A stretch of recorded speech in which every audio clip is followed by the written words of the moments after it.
goodness. That's the longest cross-map snipe I've seen so far with anything, I think, but definitely with an explosive bolt blowing up the host and his summon with ease. I reckon they didn't even see how they died.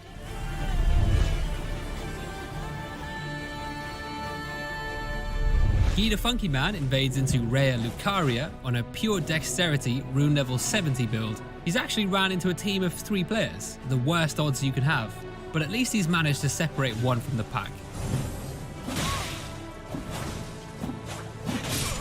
The first kill ends up being quite a standard, strong attack finish using the Pest's Glaive, which is a type of halberd in Elden Ring.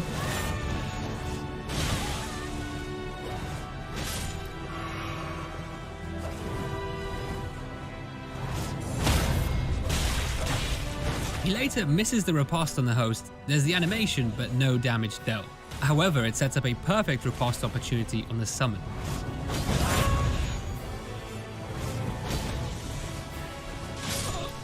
A carefully aimed lightning pot finishes him off as he rolls away, leaving just the host remaining.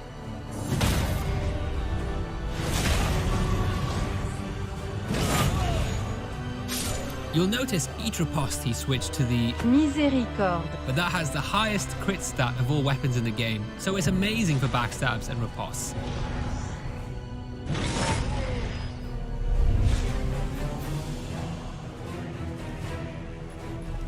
Pebbles is at number 4, invading into Rhea Lucaria Academy at rune level 55. Everyone in this invasion is using a furled finger trick mirror, a talisman that gives you the appearance of a host. So the first person he greets is a summon, and it seems there's an opportunity to help these players out. Pebbles reveals the location of a secret illusory wall.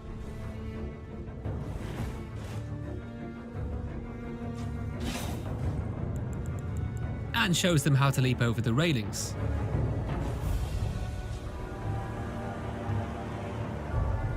The Hand Ballista is a weapon that fires great bolts capable of smashing poor summons off their feet, instantly betraying his true deceitful intentions as the summon plunges to his death. The host wisely stays back around the corner. It seems different tactics will be needed for him.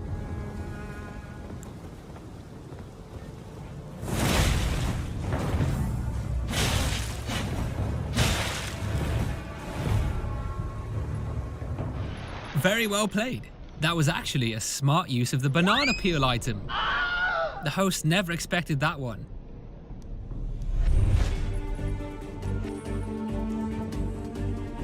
Zarthax is invading at the brace of the Halig tree at rune level 142. He spies the host team ahead of him but has a plan involving stealth that he puts into action.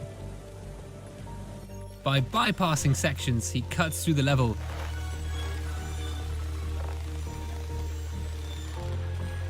and finds a creative ambush spot to lie in wait.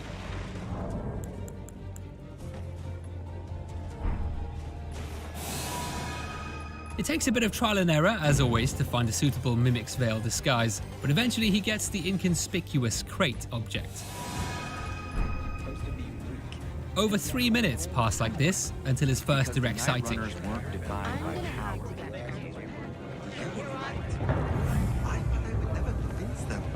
The team of 3 leap down from the rafters, and one even ventures forward ahead of the pack.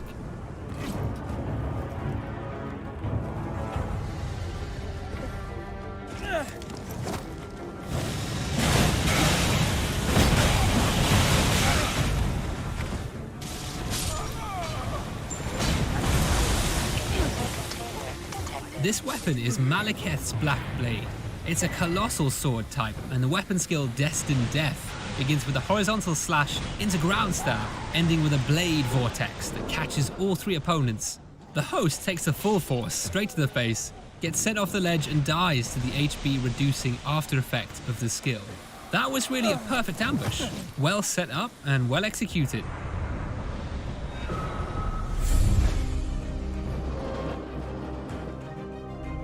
Spooklord Nito is using his Trevor Belmont cosplay from Castlevania. He's invading in Rhea Lucaria, dual-wielding Hoslo's Petal Whips. There's a formidable welcome party to greet him, a strong team of 3 who clearly know what they're doing.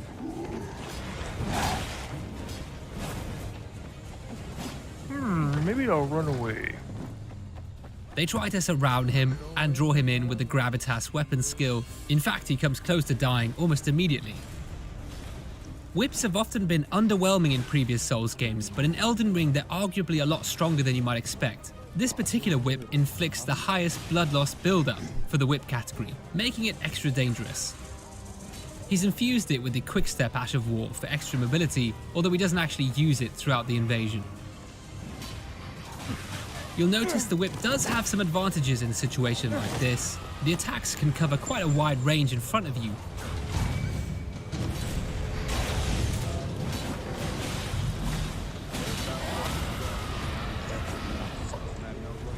Tell me what you need. There's the first severe butt clench moment. They trap him against the environment and were a hit away from finishing him. Retreating to the bridge is a fantastic plan, as it helps to eliminate the numbers advantage. It just makes it much harder for them to surround him. He comes very close to finally finishing the host, but almost dies in the process once again. But I intend to pick it up. Everything starts to corrode. This moment's huge, I think. It's a pure calculated risk to not heal and instead bleed out the summon here. Sometimes you just have to go for it, especially when it looks really bad. Ain't no barnacles The on remaining your summon has wallet. actually ran out of healing at this point and is the second to fall, leaving Wish I Spook or had Nito other to almost customers die smart as yet you. again, escaping with a pixel of life. I used to think that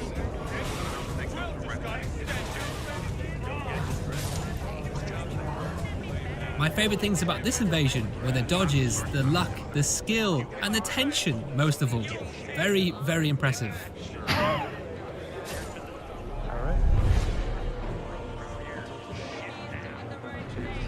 Taking the #1 spot this time is Josh Vandy, invading at rune level 150 in the mountaintops of the Giants, chasing down a host fleeing towards the boss fog door.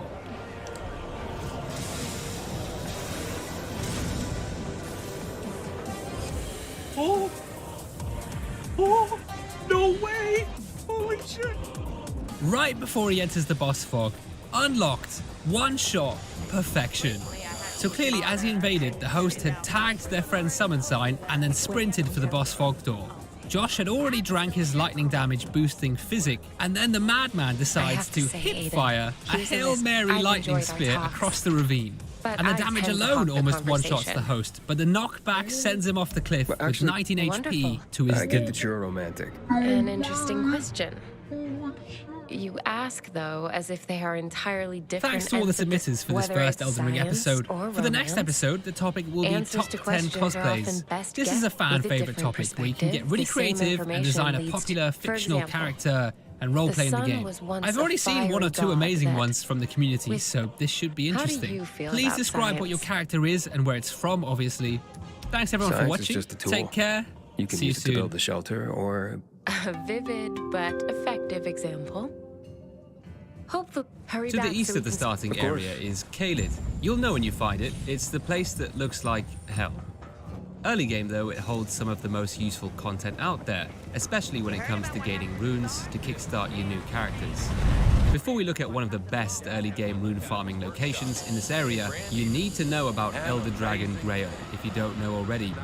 This absolute unit has over 80,000 health points, but is well worth defeating in order to collect. Man, did it fly?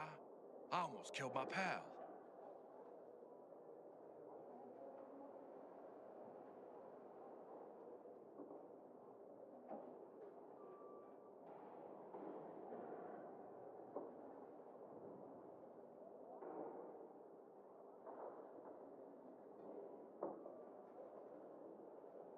Long ago, an astrologer looked to the sky and found something called the primeval Always a good current choice. in the stars above. Then, miraculously, what they saw in the cosmos actually manifested in reality, Bet you and the didn't see very something like amber that of the for PK stars shop. rained down on the lands between. This glintstone of the cosmos would go on to inspire those that studied it. But there was also a darkness up there between the stars, and what some saw would break their minds. and inspire a fate that was worse than death. This is the story of Elden Ring's cosmic sorcery, a force that would define an entire era of life in the lands between.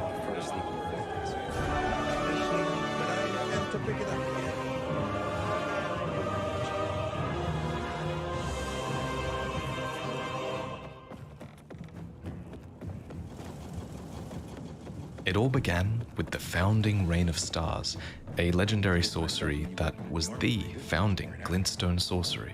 You might have missed this spell in your playthrough, but it's located here, hidden along an illusory path leading to the heretical rise within the mountaintops of the Giants. Its description reveals that it is the eldest primeval sorcery, said to have been discovered by an ancient astrologer. Now, we don't know who this astrologer was, but we know they were not alone, for it was here, in these icy peaks closest to the sky, that the astrologers who perceived the sorcerers established themselves. And with ancient tools of astronomy, they looked to the cosmos above and read fate in the stars. But this was more than mere stargazing. The stars quite literally govern fates in Elden Ring. We learn this from the starlight shards and amber starlight items. The former is a pale blue shard. It's what remains of a passing flash of starlight. And the latter is the same, except it has a pale amber glow, and it tells of the belief that if the stars command our fates, then amber-hued stars must command the fates of the gods. During Celivis's questline, the blue starlight shards are distilled into this blue tonic, which can be given to other NPCs to turn them into summonable puppets. You are quite literally using starlight to forcibly control and take away their fates when you do this.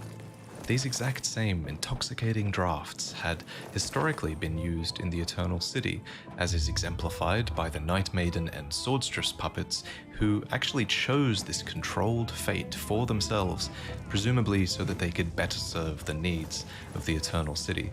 You can learn more about that in this video, where we discuss the Eternal City in its entirety. But the Nox of the Eternal City weren't the only ones that were drawing power from the stars in this way. The royal house of Caria, too, drew great power from astrology. The telescope item, for example, is actually a smaller part of a larger astrological tool that was once used by members of the Carian royal family for their own brand of Carian astrology that revolved around Renala and the full moon rather than the stars. But to most, the moon was not considered equal to the stars, and it was actually the stars that most would draw upon for their sorcery. These sorcerers would come together at Raya Lucaria, a place of learning that institutionalized the practice of glintstone sorcery. And this is our little triumvirate of three factions. There's the Nox and their descendants, there's the Carians, and there's the sorcerers of Raya Lucaria, who all trace their origins back to astrology. These factions overlap at times, they interact and clash, and their shared history is fascinating and complicated, but it all comes back to the cosmos in the end.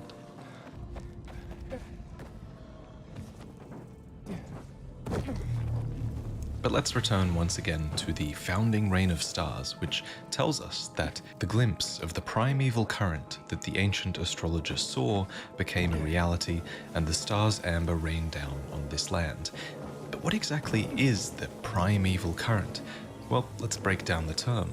The word current means it's a moving flow, or torrent, and the word primeval means that this torrential flow likely existed from the very beginning of time.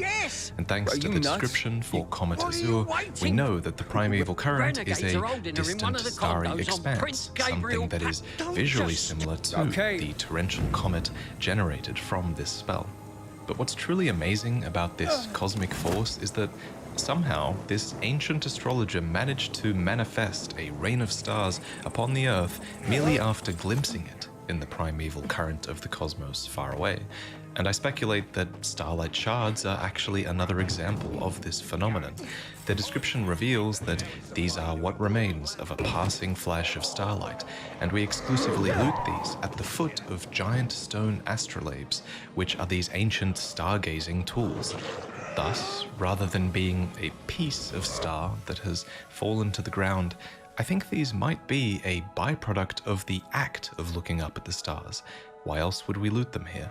And so, in this same manner, first established with these starlight shards and then the founding rain of stars, glintstone sorcerers would go on to replicate this phenomenon, using their powers of comprehension to conceive of new cosmic elements that could be manifested in reality.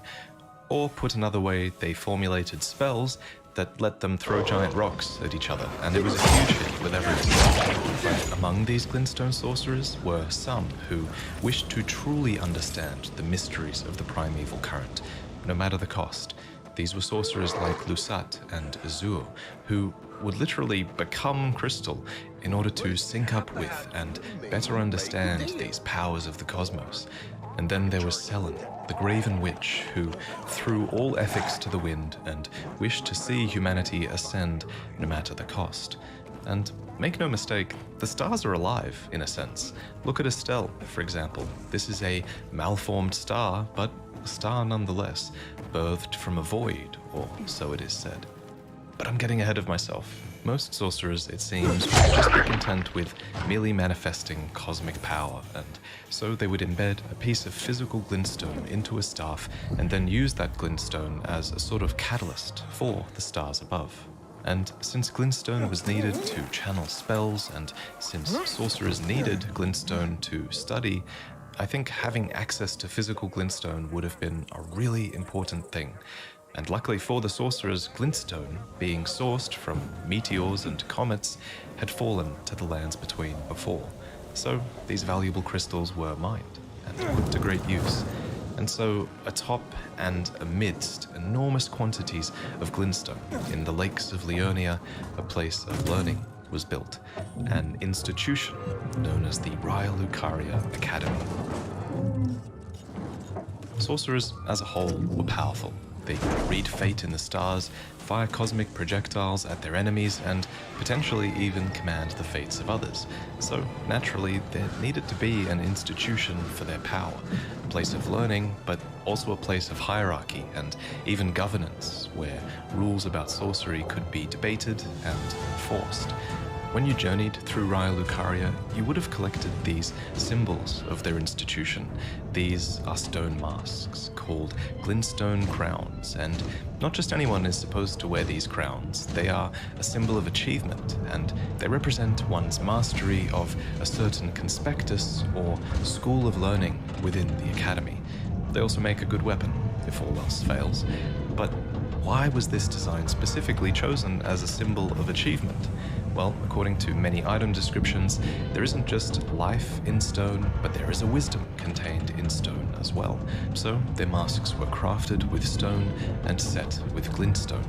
The glintstone is typically set upon the eyes and or the brain, a tradition that I speculate originated with the sorcerer Azur, who was one of the first, if not the first, glintstone sorcerer. His blue-green glintstone crown was set with crystals and eventually replaced his own brain and skull altogether, which enhanced his powers by helping him catalyze with glintstone, though it clearly came at great physical cost. And I speculate that this crown eventually replaced his own brain and skull, because glintstone kind of does that. It corrodes, it consumes. We see its effects best on other creatures, like the dragon Smaragd, who was a devourer of sorcerers with a body that became corroded over time by their glintstones, thanks to that strict sorcerer diet. But as with Azur, this corrosion did not come without benefits, and he now breathes a powerful glintstone breath. The sorcerer Azur was an early sorcerer of the primeval current, but he wasn't the only one. There was also the sorcerer Lusat, who experienced a similar glintstone convergence of body and mind. Together, these masters of sorcery each glimpsed a part of the primeval current. And from what I gather, the primeval current seems like the sort of thing that can only really be glimpsed once before it either breaks or terrifies the viewer. Azur and Lusat only have one primeval current spell each, after all. For instance, when Lusat glimpsed into the primeval current, he conceived of the spell Stars of Ruin as he beheld the final moments of a great star cluster, and upon seeing it, he too was broken. And when Azur glimpsed into the primeval current, he saw darkness and conceived of the spell Comet Azur, but was left both bewitched and fearful of the abyss. Both Azur and Lusat clearly had a prominent role at the Academy, but Azur specifically was the first founding glintstone sorcerer to have an impact upon Raya Lucaria, for there is a line of research called the Carolus Conspectus, dubbed the oldest of the Academy's lineages of study, begat by the sorcerer Azur.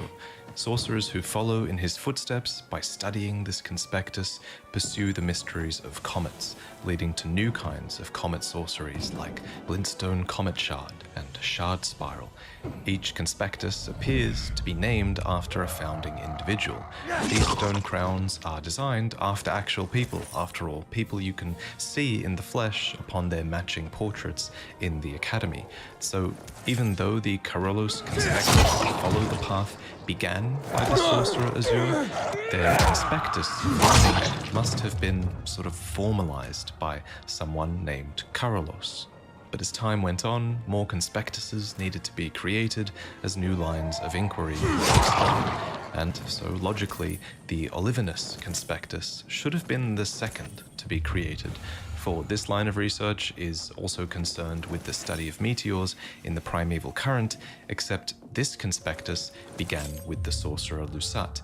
Their spells study clusters of stars, with lesser spells like glintstone stars and star shower, all echoing the great Stars of Ruin spell that originally broke Master Lusat.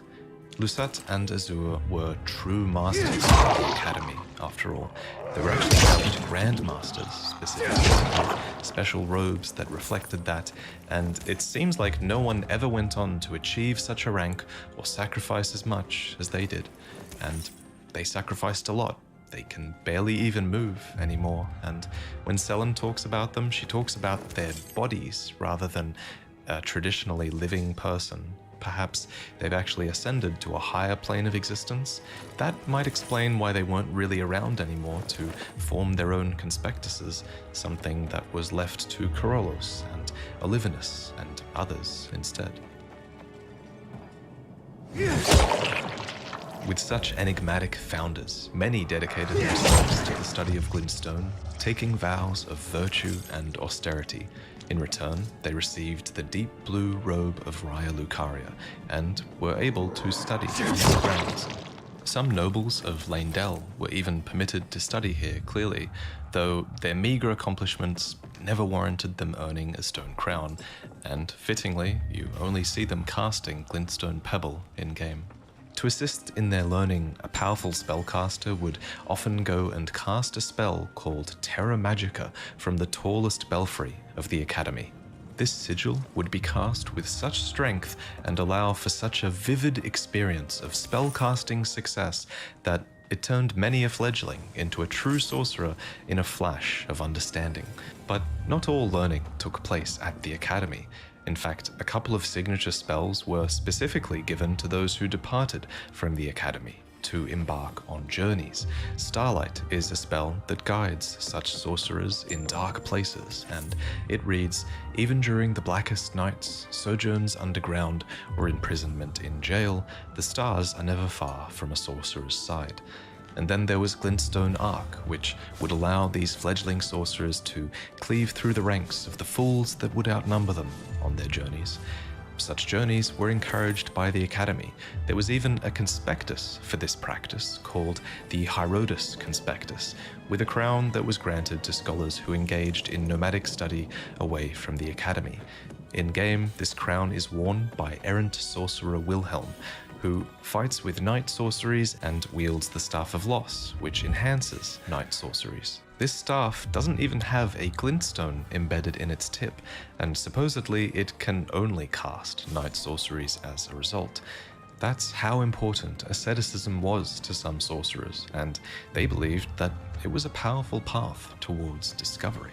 This conspectus also seemed to see value in depriving the senses. The crown of Herodotus is blindfolded, after all.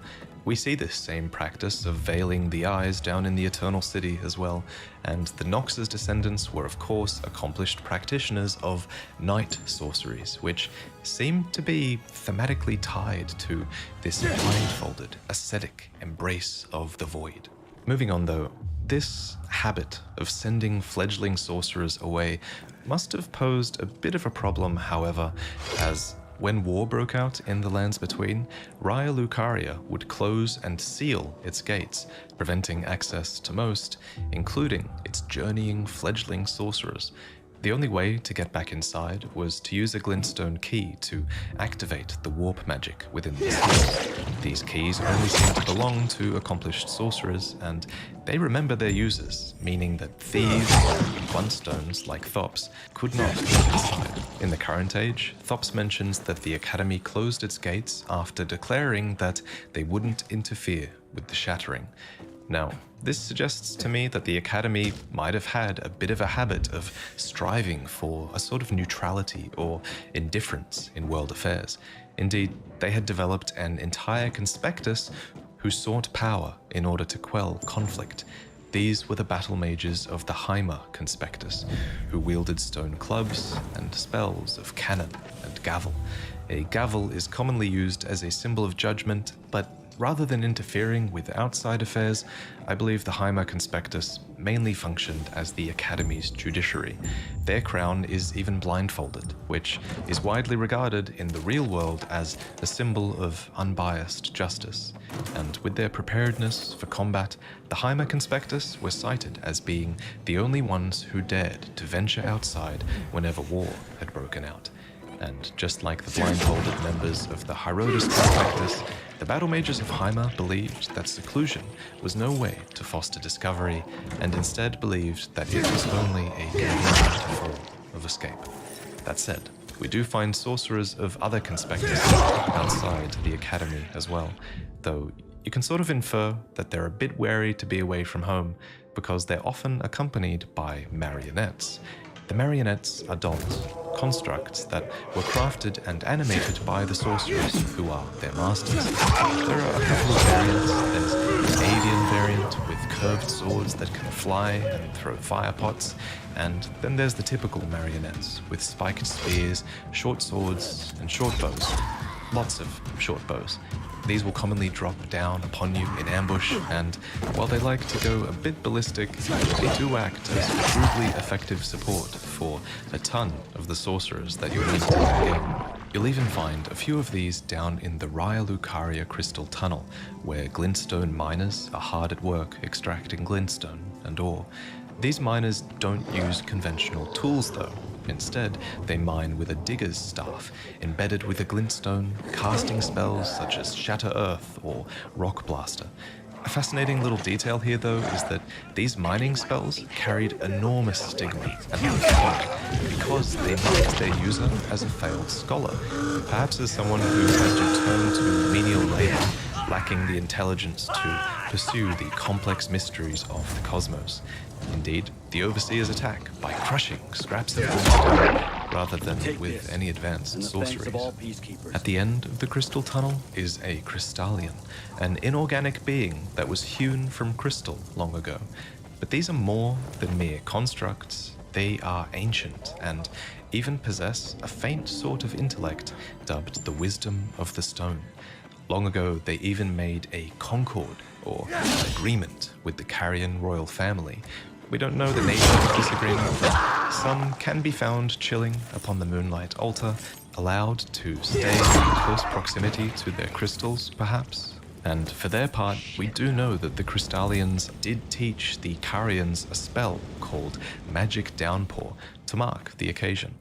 And Raya Lucaria sought kinship with these beings as well, for they are close to the ideals of the primeval current, and so are revered guests of the sorcerers.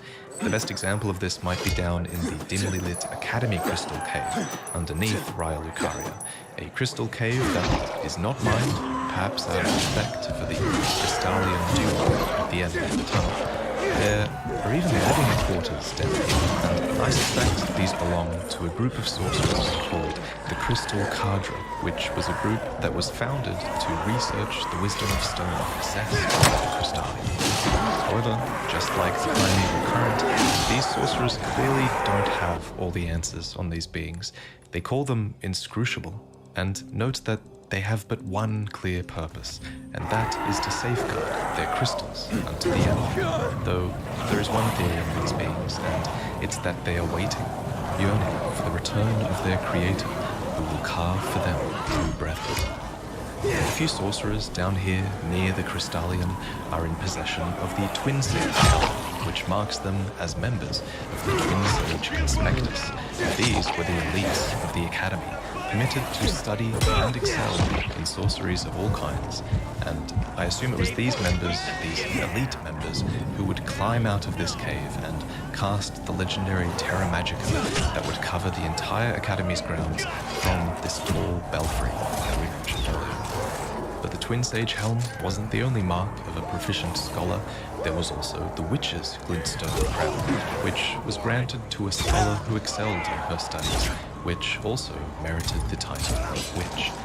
And again, you can see most of these Conspectus portraits hanging in Lucaria. For example, here is the Witch, the Twin Sage, Carolus, Olivinus, and all of these portraits are hung in the debate parlor of the Academy, where members would likely have engaged in argument in order to test and help validate their ideas about sorcery. It's also where I assume they argued about whether certain things even should be allowed to be learned here, or whether certain members should be exiled, but we'll get to that shortly. Because first, the final conspectus that we haven't yet mentioned is the Lazuli Conspectus. These sorcerers studied lunar sorceries, a quote-unquote heterodox pursuit that views the moon as equal to the stars, with a robe colored in the hue of the full moon, which signifies their heresy. And of course, these sorceries include many signature spells of Caria. And so we finally arrive at Caria. This is Caria Manor, and to the south are their stargazing grounds, both situated upon the western coast of Leonia, which, according to the map, has always been closely associated with Caria royalty. They have been around for a long time, a really long time. Specifically, Caria traces its roots all the way back to the ancient astrologers that existed alongside the fire giants. This is most apparent when we're looking at two items. First, Sword of Night and Flame, which became a storied sword and treasure of Caria Manor. It was clearly crafted to commemorate the astrologers' early experiences with the primeval current and their shared experiences with the fire giants as well. And the fact that Caria inherited this sword suggests that they trace their ancestry back to the time of this sword. And then there's the Stargazer heirloom, which tells of the rise of Caria as a house of royalty through Renala and her full moon. The young astrologer gazed at the night sky as she walked.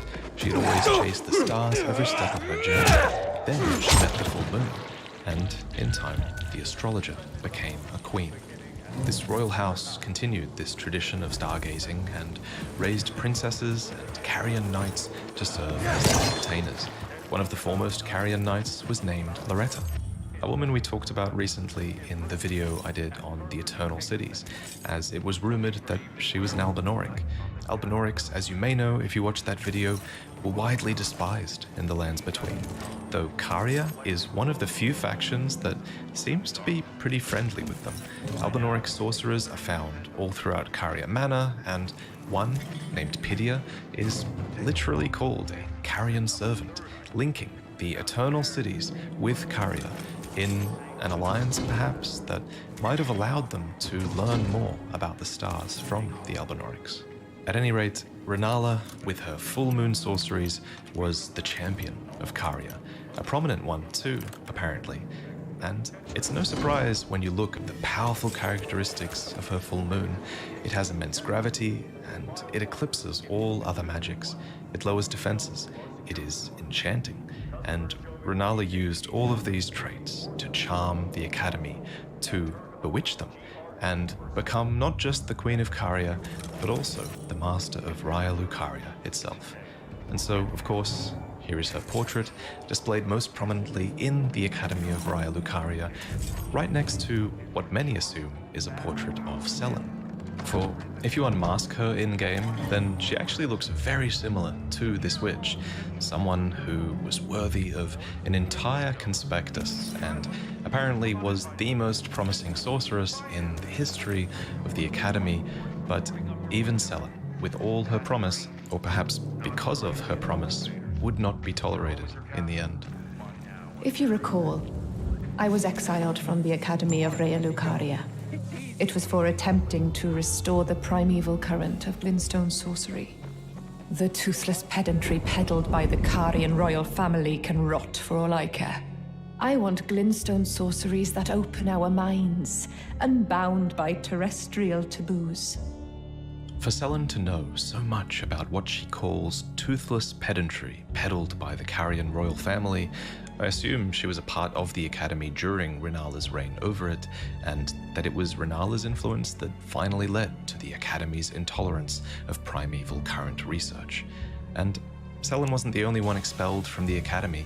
The Masters Azure and Lusat, two of the founding masters of Glintstone sorcery, were at some point driven from the Academy as well. And it's easy to see why. The primeval current is dangerous. Lusat's mind was broken after watching a star cluster break apart. Azure saw a darkness in the primeval current and was left fearful of its abyss. And imagine something so dangerous that just looking at it can damage your mind irreparably. In this way, the primeval current is almost Lovecraftian in its horror. We can't pin down the exact truth of why it terrifies, but we see its terrible effects on others and are left to wonder. What's more, this cosmic current is primeval. It's one of the first, if not the first thing to exist in the universe. The fact that our cosmic origins might be terrifying, it really is kind of a bizarre and bewitching thought, right? I mean, I want to know what's in this current that's driving everybody insane. Although I will mention again, we kind of know that at least creatures like Estelle are up there, and Estelle kind of is a signature, horrific Lovecraftian monster, so yeah. At any rate, Raya Lucaria was an institution now, with power and influence in the lands between, and with these things, naturally, there would have come a need for self-preservation. And the biggest threat at this stage wouldn't have been external, it would have been internal. The biggest threat was probing the primeval current too deeply. And so, while primeval current research seems to still be okay as long as it's under the Carolus or Olivinus conspectus, a line was drawn, and the Masters Azure and Lusat were eventually driven from the Academy, as was Selen the Witch. When we first meet her, Selen states that Glintstone sorcery is rooted in the study of the stars, and she laments that most sorcerers have forgotten that fact. She resents that the sorcerers took their power and then sort of turned a blind eye to deeper research in order to protect themselves. And it's kind of easy to empathize with her and to see her as this underdog fighting for the truth against an enormous institution. Even Thops thinks she's a good person in the end, but can you really blame Raya Lucaria for taking a stand when you see this? This is a school of graven mages, a mass of sorcerers fused together so that they might be fashioned into the seeds of stars. As the lore goes, this was apparently a valid line of research into the primeval current, and that in the name of this research, fellow sorcerers should be collected and fused together in a cluster to, I guess, create a star made of life. These creations were considered the nightmare of the Academy, and rightfully so. They represented Selen's complete loyalty to the truth, no matter the consequences of her fellow man. Naturally, such things had to be forbidden. But then, you have to empathize with Selen a little bit and agree that it is a bit ironic that the exact line of inquiry that gave rise to the Academy was the very thing that posed a threat to its existence in the end. Eventually, the Academy would seek to rid itself of its influence, but the Carian royal family had long prepared for the disloyalty of the Academy. There's a reason why the Carrion Knight's shields are extremely magic resistant. There's a reason why there are many spells based on a policy of Carrion retaliation, where magic can be absorbed and then turned back against its caster. There's a reason why their knights were specifically sworn to the moon, not the stars. Renala, as a proficient astrologer, might have even foreseen the eventual disloyalty of the Academy, although that's just speculation on my part. But before that, there was another war that would come first, a war against the Champions of Gold, which Karya was extremely prepared to face as well.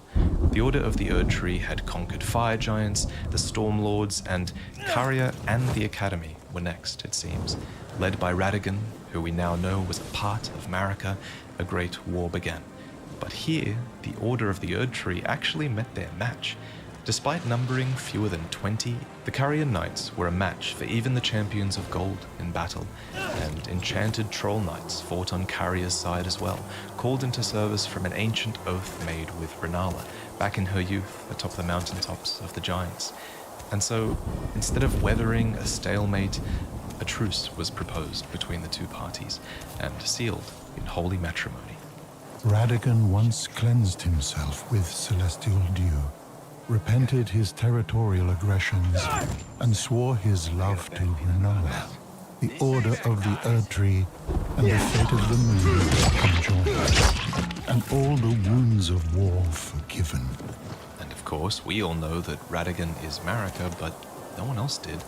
And so secrecy was of the utmost importance to Radagon, and he imposed this need upon his newly acquired vassals. These are the Carrion Preceptors, essentially professors of sorcery who serve the Carrion royals. They wear these blue robes embroidered with cosmic designs, which is a reference to Karya's astrological heritage, surely. But when Radagon married Renala, he ordered the Carrion Preceptors to wear an additional piece of attire, a mask with the mouth sewn shut with gold thread in that signature crisscross pattern that is emblematic of Radagon, to make it clear that all their matters were to be kept strictly private. For of course, Radagon was hiding something that might be able to be seen if anyone looked at him too closely.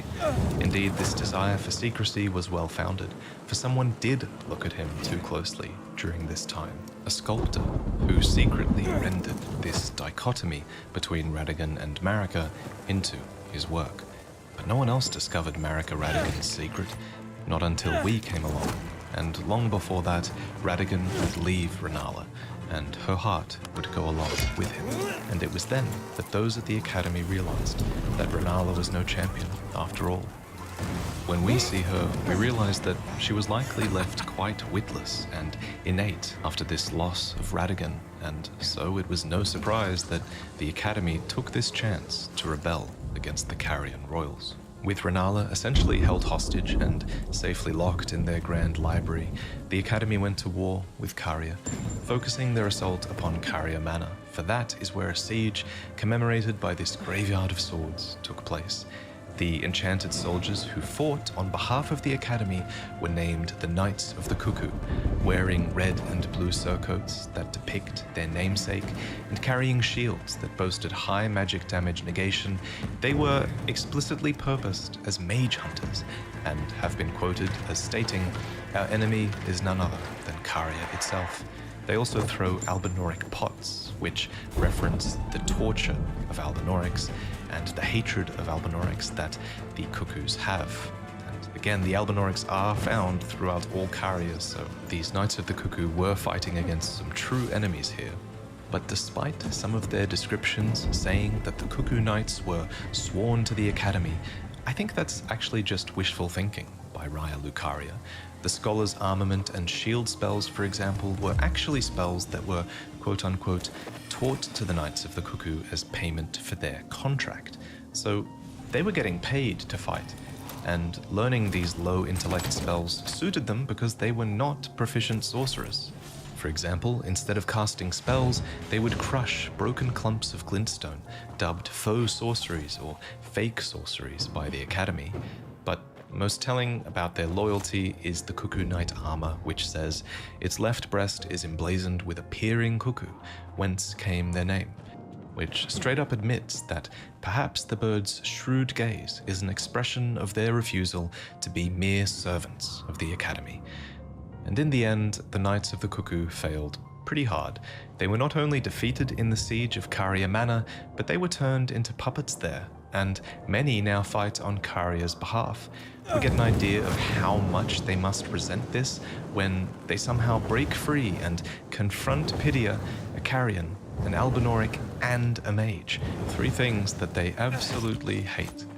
But unfortunately, guys, that's where I have to leave things for now. There's an entire summary I also wanted to do about Celia, the town of sorcery, as well, but honestly, I feel like Celia is very difficult to speculate on and puzzle out, so There's a considering mess how here. long that would take to put into words, I think I might have to wait until another video. But there are please eggs in it. subscribe, because I will talk That's about impossible. it eventually. What are their and colours?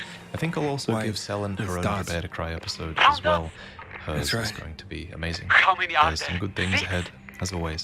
Special 5. thanks to Quellag for reviewing the script, and of course to Miss Pap1, who did all of the incredible nature is visuals returning in to this the video. city. It means He's the a true air is master, getting cleaner. and I'm lucky to be The working amount with him. of chemical particulates in I'll the see you air in the is next one, going guys. down. Thank you for watching. Get away from the nest at once. But what about the tape recorder? No self-respecting bird watcher would. Let's hope the young hatch. Yeah, they're probably. I think. Thank you, Aiden. I love this the art is style really of a great Elden day Ring's for map. me. I'm glad I could What I help. especially love are the little design flourishes that you can find along the coastline. Swirling maelstroms give the impression of a sea in upheaval, and the broken ships dotted around the place only reinforce that idea. Now, we could go into speculation on who owned these ships and small vessels, but what I find far more interesting than the lore in this case is actually what inspired these sorts of design flourishes on Elden Ring's map. Which brings us to this, Paolo Forlani's 16th century maps of the world, which feature outlandish creatures and ships that look really similar to the designs in Elden Ring's map. Now, there are no sea monsters found in Elden Ring's maps, in the current version at least. In the older versions of the map, however, there were tons of monsters. So what you're looking at now is a much older map of Limgrave, something that was data mined by Chinese players from an earlier version of the game. And this one has a mermaid taken straight out of Paolo Forlani's, as well as creatures lifted straight from a ton of other maps as well, confirming these ancient inspirations and giving us a ton more to discuss besides, because all of this text is actually readable. So originally posted on Bilibili, a Chinese video sharing website, a channel whose name I don't want to mispronounce, posted a video covering the script found on the original map. And on this original map, they found Chinese characters from the Yi script. And despite that language kind of fading into obscurity, the group was able to translate the Yi characters through a series of events detailed in the video below and translated by the YouTube channel YYSTV. So to break some of this down, some of the text separates the seas surrounding the Weeping Peninsula into 4 distinct seas, the North, East, South, and West seas, but much of the older text is actually written as warning. Here, for example, it says, multiple witnesses to a sea serpent, danger. And we do indeed see these serpents spliced from other medieval sea charts and inserted straight into the map. And do you remember the Bridge of Sacrifice that leads to the Weeping Peninsula? Well, in this earlier version, the channel that runs under it is called the Crack Channel, suggesting that it'd be a very dangerous route for any ships to take. The Kraken itself is found elsewhere on the map as well, with this image that is roughly taken from an engraving made in 1801. So, to be clear, I'm not suggesting that these sea monsters are canon in Elden Ring's lore or anything like that. If anything, it's actually more the opposite. These were only ever intended as internal references for From Software, and the fact that no sea monsters survived onto Elden Ring's actual map means that maybe From Software found these inclusions to be distracting, since they never really drew any new monsters of their own. So in the end, we were left with these boats, small excerpts of blurred text, and we're left with this story of an older map that inspired it all. And I'm a huge sucker for this older version of Elden Ring's map, because it's such a rare, fascinating glimpse into a past aspect of the game's development. the reason that data mining and early assets are so intriguing to the Souls community is because we don't really hear much from the developers when it comes to the development process. They usually just give a few interviews at release time and then they disappear, heads down on the next project. Miyazaki has even gone on record saying that he probably won't end up playing Elden Ring because, and I quote, "I just don't enjoy playing the games that I've made in the past. Once they're done, they're done." Now, George R.R. Martin was involved this time as well, though unfortunately he hasn't gone into much detail about the characters and story that he created either, Could use that for leaving us all ballast, if wondering nothing else. what he created and what was tweaked by Miyazaki and the team. I know George doesn't really play video games, but it'd be really cool if Namco got him to Why, watch a I had playthrough that to on see my radar. reactions to his characters, or I'd love to see him comment on his creative process in a bit more detail. But anyway, in a That's recent what I interview call with some Stephen nice Colbert, booty. George did mention one tidbit that helps us with Elden Thanks for Ring's that, timeline. mister. But they made it clear that Elden Ring was going to take place in, let's say, the present of their That's game exactly universe. what you need. But what they Come wanted back me and to shop write was again. what happened like 5,000 years before that totally screwed up the world so that the present was really messed up. So, assuming that this wasn't like an offhand How's it comment, going? now You we there at least yet? know Not that yet. a period I've of reached the building, 5,000 but- years might have passed How did you say I should get between to the the top? shattering and the Use events event. of the game. There should be one For number on the 4, roof. as many of you know, in an earlier version When you get of the there, game, stand the on it, character jump, Vike and played open your a more paraglider. important role, Easy. and it's actually him Sounds that we sketchy. see on the cover Name the of last Elden Ring. non-sketchy thing He's you've almost done like the running chosen around one, this the town. main Touche. character that was supposed to become Elden Lord, so much so that he's even featured on the game's cover, but something went tragically wrong with his You're story. a miracle and worker. Our character You takes found over them instead. and brought them back Cool to me safely. that he's still represented as the main character. Here That's how now close he is got one to of the becoming original Elden great Lord. American novels. But Vike The isn't the Adventures only of recognizable Huckleberry Finn. element on the Elden Mark Ring cover. Twain was a For wry example, observer of the here human are 2 condition divine towers. and a sharp-witted Here is a satirist. statue you might recognize. What would his It's the take one on the that divisions of always our stands society atop be, I heroes' wonder? grave sites. Here we have what Here is a known collapsed as the dragon, written like the one in Torah. Godric's An boss room. introduction, if you will, and to the surrounding origin Vike in story his of the fingerprint Jewish set, people. I've also found And part 5 of the bodies larger that wear concept of the 5 Torah very that familiar includes armor all their sets. teachings, There's the culture, Royal and Remain set practice. here. The Champion set crucial here, you toll can tell of because religion, of the culture. red little tassel. Our The collection is Carrion growing Knight by set. leaps and bounds. The Iron set. Although it could also be the Primarily due Kaiden to set, your I think. leaping and And bounding. the eccentric set Nothing. that Jaren wears right You here. are a If there's anything else stoic, I'm missing aren't you? in this image, Damn. please let me know. Thought you'd have So, a for number better- 5, there's an item called Soft Cotton that reduces the amount of fall damage you take in Elden Ring, as if you'd ever need it. But anyway, so Soft Cotton is a craftable item, and it only requires a roa fruit and a smoldering butterfly to create. When I saw this recently, I wondered, It's a why the shame butterfly? to admit it. And then, after reading the item descriptions more closely, I realized that the cotton is created by splitting open roa fruit in a particular manner. So, since the It'd be a smoldering mistake to butterfly turn is away. involved, How this can I put a particular smile manner on that must face? involve burning the roa fruit, popping it open to release the soft cotton. This could also explain why humans are unable to ingest roa fruit, as stated by the roa raisin description, since it's essentially just cotton on the inside. Next, I want to talk about Finger Maiden Theralina, this character that appears at the Reborn festival. Upon interacting with her, you'll notice she doesn't talk, she only bows. This is kind of You know your strange, way around but it this gets stuff. weirder when you consider her spirit item description. Come back It and shop reads, again, buddy. Spirit of a Finger Maiden who never met the Tarnished she was meant to guide, uses healing incantations and holy Below water pots, deck, but she above is not board a price. fighter by nature and is ill-suited to battle. A maiden without a tarnished without a maiden, and yet no guide to bring them together. So, why would Theralina, who is ill-suited to battle, appear at Reborn Festival, which is entirely about celebrating battle? Well, You coming what here if she or was what? sent here? Theralina is actually one of Celivis's puppets, and here, crumpled in a heap in Celivis's basement, is Theralina herself. So, in a similar way to how Rani sent Blythe and yourself to kill Radahn, it seems like Rani might have instructed Celivis to assist us here as well, leading to him sending Theralina as a puppet in his stead. And as ill-suited to combat as she supposedly is, she probably wouldn't have sought out this fight herself, she does cast healing spells for allies, which makes her the perfect ally to be sent to this battle, in a way. Speaking of spirit summons, did you know that you can summon Yura to help you against Flying Dragon Agil? Few people know about this because the requirements for getting his help are kind of absurd.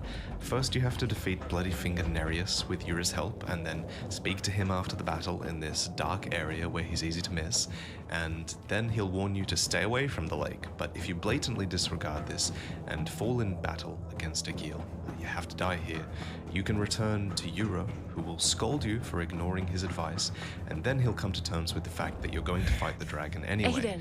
And then Yura's summon sign I will see. appear on Tell me. subsequent attempts at Agil. So considering all of this, considering that day, you have to not die always. to There Agil was and then plenty seek of out un- Yura In that as case, if you come- knew he would And I'll have be more your Mary dialogue for you, Jane. that last requirement really Excuse me? is a huge Never mind. contributing factor towards people I missing am just- his and sign. Even Don't after ever several think I take for playthroughs. granted the One Dane. thing you might have noticed in Dane's subsequent here with New Game you. Plus playthroughs is That's your how I newly feel when gained you're ability around, to Aiden. run I'll through anxiously- most slowing substances, Before you go. such as the poison swamp in the Shaded Castle, the rivers of rot in the Halig Tree, and the lava in and around Volcano Manor. You can move freely through these substances without any penalty to movement speed or roll invincibility, but only if you've progressed to New Game Plus. There are some instances where you are still slowed down, like the blood puddle attacks from the Sanguine Noble enemies, or when you're encumbered by slug spit attacks, but outside of enemy attacks, this affords you a much faster run through of certain areas that would have been a much longer chore to navigate in New Game. Alright, sounds So, easy enough. I'm not sure if this is an intended feature of New Game Plus, but it complications. is a welcome one. One time a For guy the next they secret, insisted did he you know wanted that to some come. chest You pieces still haven't actually paid have me back hoods, the last and that these hoods can fit over certain headwear? These are the Astrologer robe, the Perfumer robe, and the Black Knife armor. And you can combine these with the Blood-Soaked Mask, the Altered Nox Swordstress crown, the Eccentrics hood, and the Fingerprint helm. My favorite of these is the Black Knife chest with the Eccentrics hood, which is the new fashion for my Black Knife build that I talk about in this video, by the way. And an honorable mention also goes out to the Gravekeeper and Rotten Gravekeeper cloaks, which have a separate ability to display the hood over the regular or Rotten Gravekeeper helms. Next, deep below the Ainsel Well and sealed within the yellow annex tunnel lie the Astel, these bosses that have great power over gravity. But it seems like that power isn't just limited to them. You can actually harness that power in certain caves as well, using it to give the Wing of Astel weapon a little boost. So the heavy attack and the ashen blast on this weapon buzz with this electric hum when they're used in locations that house monsters. The specific location that this unspoken power occurs in are just past the Ainsel River Sluice Gate, the Ainsel River Main, and the Yellow Annex Tunnel. On top of this, the Wing of Astel does 20% more damage to gravity-type enemies in general. Next is regarding the Wandering Mausoleum enemies. Did you know that they have a bedtime? If you wait for just the right time of night around the Wandering Mausoleums, they actually stop stomping and just don't move at all, giving you the perfect opportunity to clean up around their legs without worrying about being crushed by their movements. Seem to take this nap around the late night time on the in-game clock, and they continue it until the last ray of the morning sun touches the dome. I've only noticed this happen once, and it's pretty rare. There's a deeper breakdown of the time system here on a video by Leviathan, where he notes that late night can only be reached after surviving 22.5 minutes through nightfall without dying, meaning it is somewhat of a rare point of day to reach while playing the game. You should check out Leviathan's channel for lots of secrets like this as well. I want to give a brief shout out to Display, because it is almost Christmas and you might still have time to pick up some neat kits for yourself or someone else. So for a limited time, you can look in the description during their Xmas sale and get 20% off if you order 1 or 2 displays, or 30% off if you order 3. On my store alone, I have designs that I'm really proud of. For example, there's Convergence, and there's the Painted World, which are full of hundreds of Souls references that will get you close up and looking at the finer details, which is really fun. There's the Firekeeper's Apprentice, there's the Guardian of Moonlight, to remake a Demon Soul. So yeah, Displates are high quality prints, they're really easy to mount as well. They have a sticky magnet system that means there's no need to drill into and damage your walls. So again, please click the link below to support the channel and get some cool art in return. And speaking of art, these next few secrets are based on the official Elden Ring art books that just came out, and as always, these books give us a look into the concept art behind the design of these games, showing weapons, characters, and environments in gorgeous new detail. So one thing I couldn't help but notice was this, on page 222 of Volume 1. It reveals that in an earlier concept, the Forge of the Giants wasn't a giant dish. It was instead a giant pot. And honestly, I kind of love it.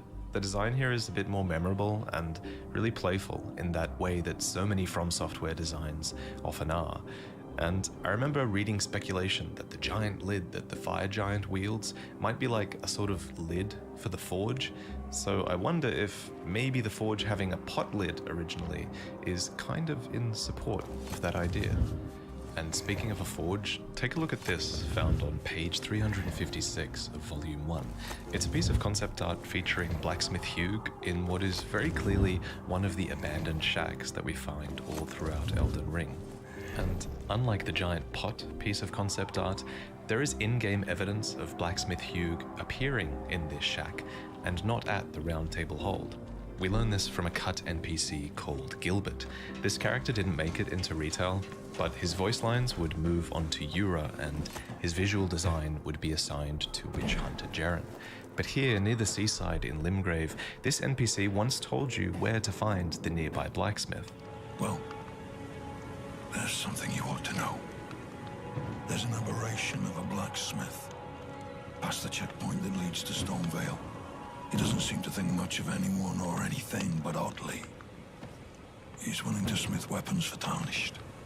The checkpoint he's referring to is this, the Scavenger's Shack that stands right before Stormvale. Here, you could have once had your weapons upgraded, and then I assume Hugh might have come back to smith for you at Round Table Hold.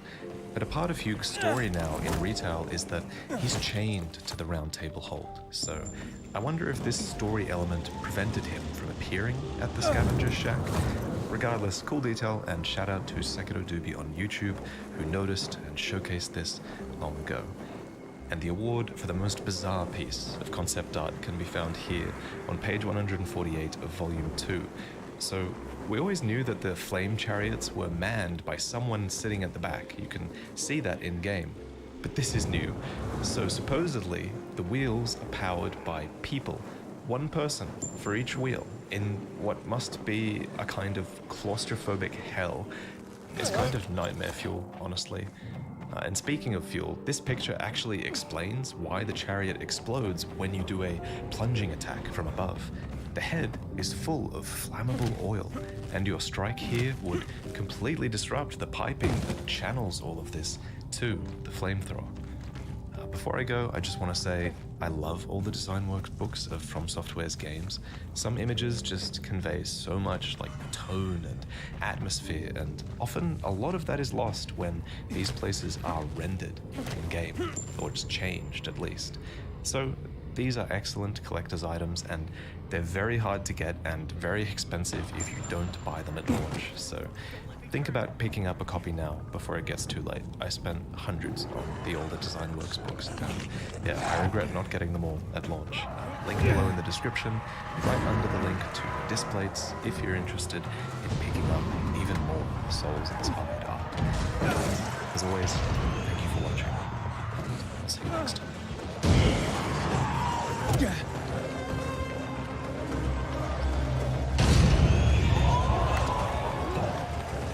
It's been 9 years since the last Armored Core game by From Software, and a lot has changed since then. This franchise skipped an entire console generation, during which time From Software doubled down on the Souls-like formula and hit higher heights with games like Elden Ring than I think any of us could ever have predicted. But now Armored Core is back, with the Fires of Rubicon coming to all platforms sometime in 2023. It's actually been in development for so long that it's even coming to last-gen consoles. And while I know some of you are nostalgic for Armored Core and are super excited to see it return, I think most of us were probably watching TGA and asking, what even is Armored Core? What is happening in this trailer? What's the gameplay like? And will this Armored Core be any different to previous entries in the franchise? And last but not least, we were asking, will it be Souls-like?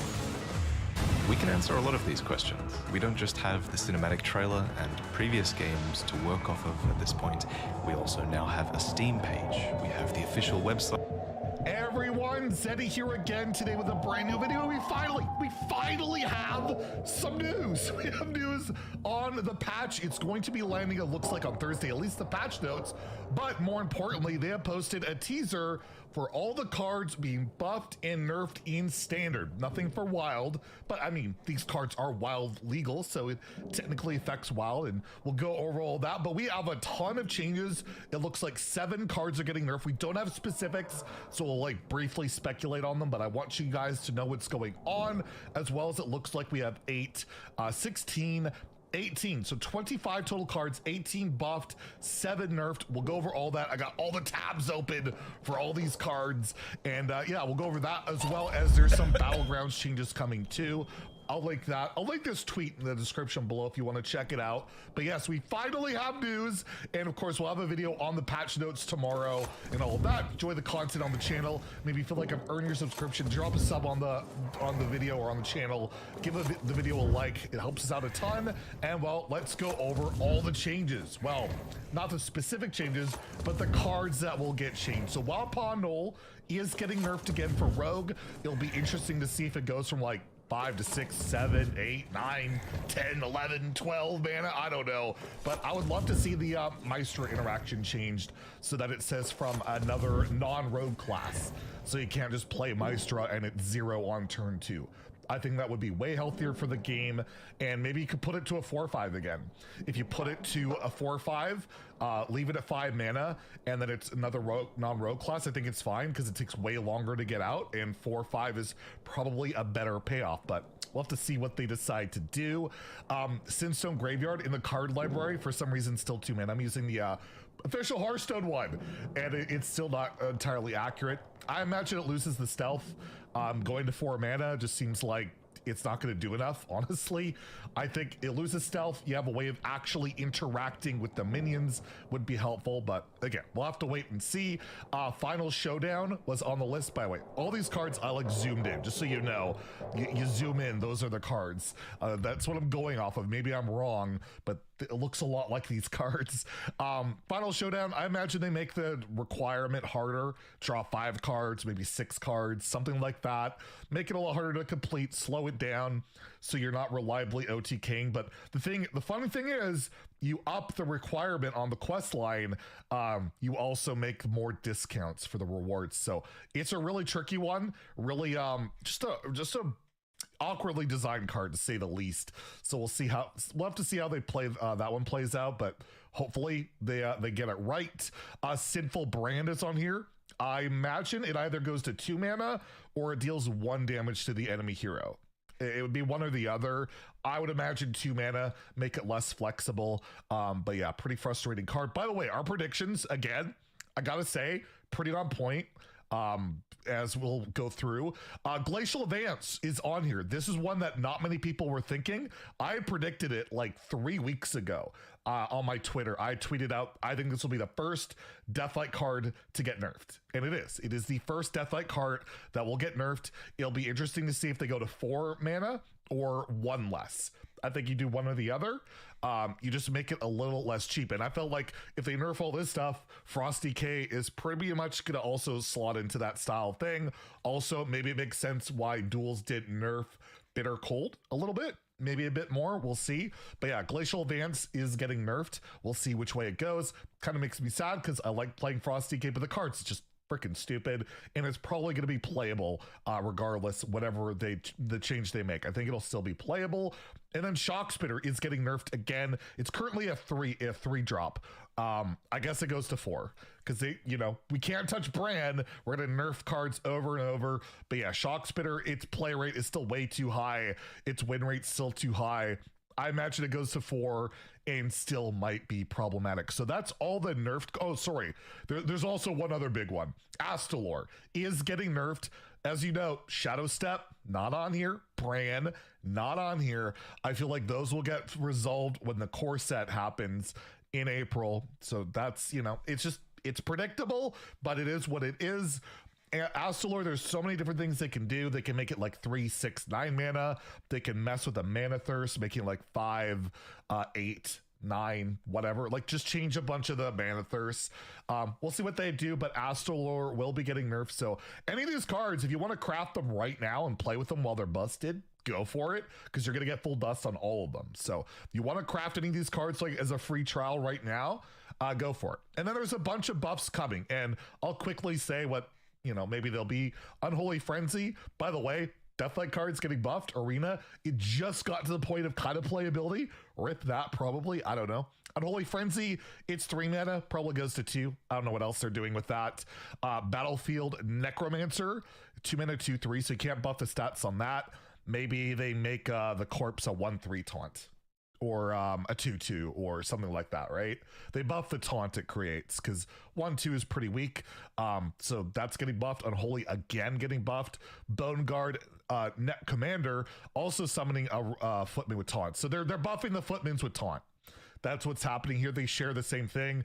This is going to be an 8 mana 8/8. So the Risen Footman with taunt will be like a 2/2 or a 1/3. Something along those lines. 1/3 is a little bit scarier with the Bone Guard Commander because you summon so many more. You get more health, but 2/2 wouldn't be nearly as threatening. We'll see which one they decide. It's going to be one or the other. I don't really know. Vengeful Walloper, the Outcast Demon Hunter, has been terrible. I guess this goes to 6. I don't know what else. Costs 2 less for each Outcast card. That'd be busted. So I imagine it goes to 6. They're buffing Wither. I guess this goes to 1. Flexible, a lot more flexible, I guess. I don't know what else you can do with that card. Vast Wisdom is a surprising one because this card's not that bad. So I guess this goes to 2.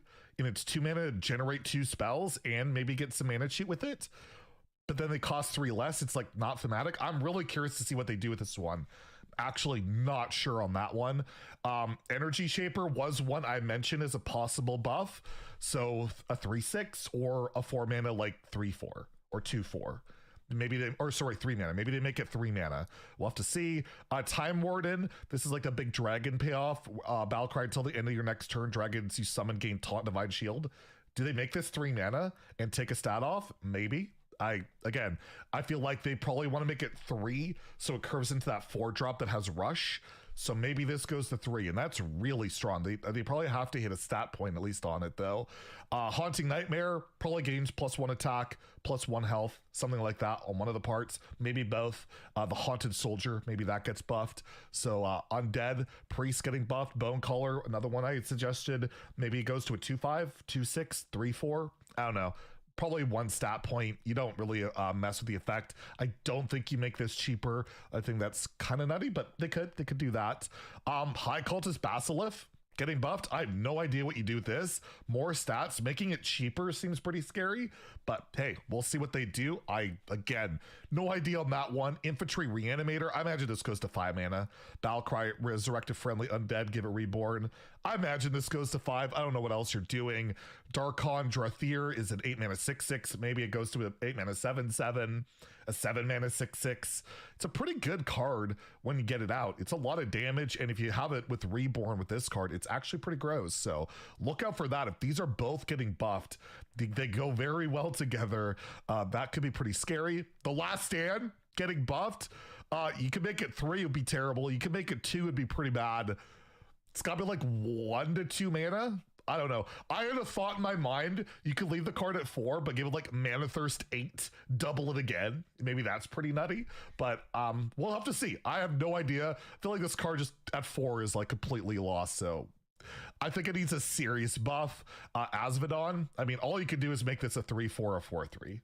You're not making it anything else, so I imagine that's what'll happen. A Disruptive Spellbreaker, you can make it a 4-mana 4/5. You can make it a Yeti. That's probably too good. You can also make it a 5/5, 4/6, 5/6. We'll see what they do, but it's getting buffed as well. Reborn is getting buffed, which is sweet. This card's awesome. I love it.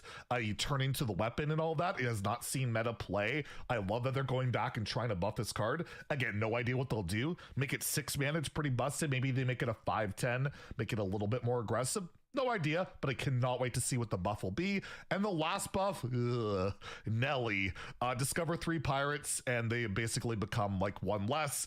I hope they don't fully revert it. Maybe they cost 2 less, something like that. But Nelly, you know, Mr. Smite's still in the game. It's still a little bit scary. If the pirates go back to costing 1, I'm still not super comfortable with it. But yeah, that's all the buffs, all the nerfs. We don't know the official numbers. We'll know it tomorrow, so keep you guys posted. But I had to let you guys know. And again, I'm super psyched. I can't wait. I've been wanting to play ladder for a while, and it just hasn't felt great. And I think they hit the majority of the cards I like to see hit, outside of course, you know, Bran, Shadow Step, or, you know, revert my boy Prince Renathal, which we just know is not going to happen.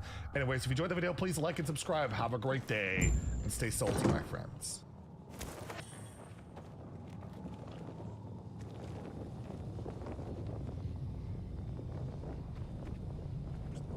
Nope, not getting out of this chair. Hello everyone and welcome. Today we answer the question, can you beat Elden Ring without walking? This run was a mistake. Okay, so first thing we need to do is figure out how to actually move. No matter how long I sit here, the bosses will never get tired of waiting until they get to chapter 6 station. Most people's first thought would be to simply roll everywhere, but that involves moving the left analog stick, and that means for 1 frame, we would be walking. So nope, can't do that. But if we just tap the dodge button, we backstep. Alright, cool, so we have a way to move backwards, and moving forwards is easy enough, as attacking will cause us to slowly inch our way, well, forward, or we can use the dagger to quickstep at the cost of feet. Awesome, we now have a way to move forward and back, so let's head out that door and... Dang it.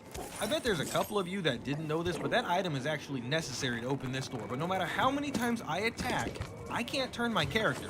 Luckily, there is a reason why I picked Bandit. See, the Bandit comes equipped with a bow, which we can zoom in with, and voila, we now have a way to turn. Yay! Samurai also starts with a bow, but I wanted Quick Step and Buckler Parry as I fully expected to need both. The first thing I did was collect a few runes and grab the telescope. This lets me have an item that can turn my character, and I always need to have the bow equipped. But this was about as far as I had planned for this run. To be honest, I had no idea what weapons or shields would help, I didn't know what talismans to get, I didn't even know what build I would go for. I was pretty much lost. However, I did know that backstepping wasn't enough to traverse the whole world, so there were some mobility items I need to get. Regardless, I began my journey by backstepping my way to the gatefront rooms. I'm not going to complain every time the game world became hard to navigate because the video would be like 30 hours long, but I will highlight some of the things we all take for granted, like being chased by enemies, especially if they're on horseback. This singular dude obliterated me like 10 times, and every single time I had to backstep aggressively at him. I sure hope that doesn't become a theme. Eventually, I gave up and decided to get a couple of levels, so I farmed some enemies and decided to try my luck at the first dungeon in the game, Groveside Cave. I couldn't do it. How in the lands between am I ever going to become Elden Lord if I can't beat this one simple dungeon? I learned very quickly that there are not going to be any tricks in this run. It's going to be about getting good, and getting good real fast. With my newfound determination, I returned to the bridge and parried my way to victory. The next section of my journey is trying to collect seeds and tears, but then I got to this little ledge. I could have went around, but this is the first of many times I would need a way to jump. Well, jump and move forward, I guess. I grabbed the whetstone knife from Gatefront and then take the teleporter behind the Third Church of America to get to Caleb. These little guys are easy to farm, even with the basic range. I'm gonna need some moves. Yes, please, Melina, get me out of here. I still hadn't decided what weapons would be useful, but I figured a 100% physical block shield would be helpful. I also got the short spear and rapier so I could shield poke. Then I quick-stepped my way through the Gatefront ruins. To be honest, I thought this would be hard with the archers and the troll, but nope, just spam L2 and win. I knew stamina regen would be an issue, so I get the green turtle talisman from Summon Water Village, then delete this scarab and mistwood for ground slip. This Ash of War will be one of a couple ways I'll need to maneuver in this run. It should be absolutely no surprise that I'm going to use the Great Knife to bleed Greyall for some runes. I ended up dumping most of them into Vigor with a little endurance just so I'd have a huge health safety net for the early game. I aggressively quickstep at this invader so I can progress Yura's quest and to get Reduvia. I figured bleed would be helpful for several of the bosses. Then I begrudgingly befriend Patches so I can buy Margaret's Shackle. Over in Weeping Peninsula, I take on the Knights Cavalry. At this point, I should probably also mention an unexpected annoyance with this run. If we get knocked over, we don't have a quick way to get up, and more importantly, we don't have a way to avoid damage. Normally, you just roll to use iframes, but that involves pushing the analog stick, so I can't do that. At any rate, it means any boss with enough power to knock us down is probably going to be an issue. Anyway, after a couple of attempts, he goes down, and that nets us Barricade Shield, an Ash of War that will greatly boost the guard ability of our, well, guards. After a bit of splunking for upgrade stones, it's time to take on the first real boss of the run, Margit. The first plan was pretty simple. Use the shackle and just burst him down with bleed. To its credit, that did work pretty well, but not well enough. The issue that I was running into is that dodging straight into him just wasn't a good idea. Eventually, I decided I would burst down phase 1, then switch to my shield and guard counter him. So he decided he would just push me off the ledge several times. But then it hit me. Margit is parryable. I've been ignoring it this whole time because I suck at it, but it's worth a shot. Come to find out, that was all it took. Phase 1 burst him down with bleed, then just blocked with the buckler until a non-holy swing. It takes 2 per riposte, but once I got the timing down, Margit fell, and I knew this run was doable. What I didn't know was exactly what I was in for. Filled with courage and a little bit of stupidity, I decided the best bet was to just storm the castle. The first set of ballistas weren't really that big of an issue. In fact, they even helped me thin some of the enemy numbers. It was the second fire ballistas that were the problem. However, with some clever platforming up the side and my trusty shortbow, I was able to pick them off too. I ended up using all of my arrows and bolts just getting through the courtyard. Fortunately, hugging the right side lets me slip past the opening dog undetected. But first, after about 8 I have to finish times what I started here. Stupid birds, I finally do it, and it's off to fight Godric. Once again, plan A was bleed him until I win, but the daggers don't exactly have a good hitbox. If I'm standing in front of him, half of my swings just outright miss. Since he can't be parried, that means my next plan was to just barricade shield. That plan proved to be a little better, but honestly, the damage just wasn't there, so I abandoned Godric temporarily and backstepped my way around the castle. It literally takes like 30 minutes to backstep across the Urnia and get various graces. Please no one ever attempt this run, it's not worth it. My whole goal for coming here was the Crystal Tunnels. Using a war pick I found and guard countering my way through, I was able to get to the Crystallian who, once their guard was broken, was a zero threat. With my newfound upgrades, I went to Castle Morn to grab another utility item, the Claymore. I actually came here earlier, but wasn't a good time. Anyway, the Claymore has the Lion's Claw Ash of War on it, which has a little bit more horizontal distance than Ground Slam, allowing me to make some specific jumps later on. Back at Stormvale, I make a couple Ground Slam jumps and grab the Curved Sword Talisman, increasing my guard counters. With all that, it's back to Godric, who promptly said he didn't care about my build and threw me off a cliff. After a few attempts, the strategy I landed on was Shield Poke for phase 1 and Quick Step Rapier for phase 2. Not so fun fact, what you're watching now is actually my second successful Godric attempt. Why second, you ask? Because about 10 minutes after the first one, my computer crashed and corrupted my recording. I built a whole ass second character, leveled up exactly the same, farmed the same gear, made her identical in every way just to fight Godric again. Was it worth it? Heck yeah, it was, especially considering I learned that some of his attacks you can literally just stand still and he'll miss. Eventually, he goes down. What is this place? Again. I the next few things happened in no particular order, but I grabbed a Rotten Breath and Dragonite from Caleb, started Barre and Raya's quest, grabbed half the secret card, fought my way through Tell me more Lakeside about Crystal your Cave and got so-called... Latenna You're as a talking spirit about my I don't actually ingredients, have plans both to use her rare, offensively, some but she's the in only summon that fits metacents that can thematically, cause an and she might come in infected useful to as a come up. distraction. And still I had a that's feeling grand serpent fist arrows of would be fire useful in that this run, If you so had to back in decide, Caelid, I'm I make intrigued. my way to I the sell isolated merchant ship. anything. Oh A look, young man that like dog's you head may- is clipping through pass. the wall. I sure I have hope my I don't doubts, but accidentally I'm buff willing or to try some of backstep these attack items. and I'm die. sure you'll be delighted. And In part, yes. I Some grabbed the two unusual fingers heirloom so that I when can cast I my combine incantations without them actually with the red stepping into it, herbs then and meet other Barry at Blood compounds. Rose Church, where he As it gives me the happens, finger. I'm running out of some To be key honest, I feel ingredients. like everything Why in don't this you- run is giving me the finger, but whatever. Hush, Finally, Carver. it's time to This take on is the why academy. we're running low The first on- couple of I'm rooms not aren't scared so of bad. monsters. A bow can It's easily settled pick the down. enemies off. If The you can courtyard hunt with all the and- zombies on What do the you other mean? hand, First, the kinda brain sucks. of the... but how would you even... So this The is what the answer enemies to felt that like during my question bow only run. might well drive even a Right. A demolisher considerably larger than others of its ilk has been sighted in the park. Eventually, Or I get demolish to the your head. elevator. Getting on is easy enough, but getting off? Well, that's cutting it a bit close, I would say. After all that, there's still this stupid hallway with way too many sorcerers, but taking it slow, I'm able to get all the way to the Red Wolf of Radagon. Strategy 1. Lieutenant, distract the wolf and don't die. One job, Lieutenant. You had one job. Red Wolf is actually pretty easy. Quick Step and his low health will make this fight a joke, which is a relief because I had a feeling Ronaldo wouldn't be.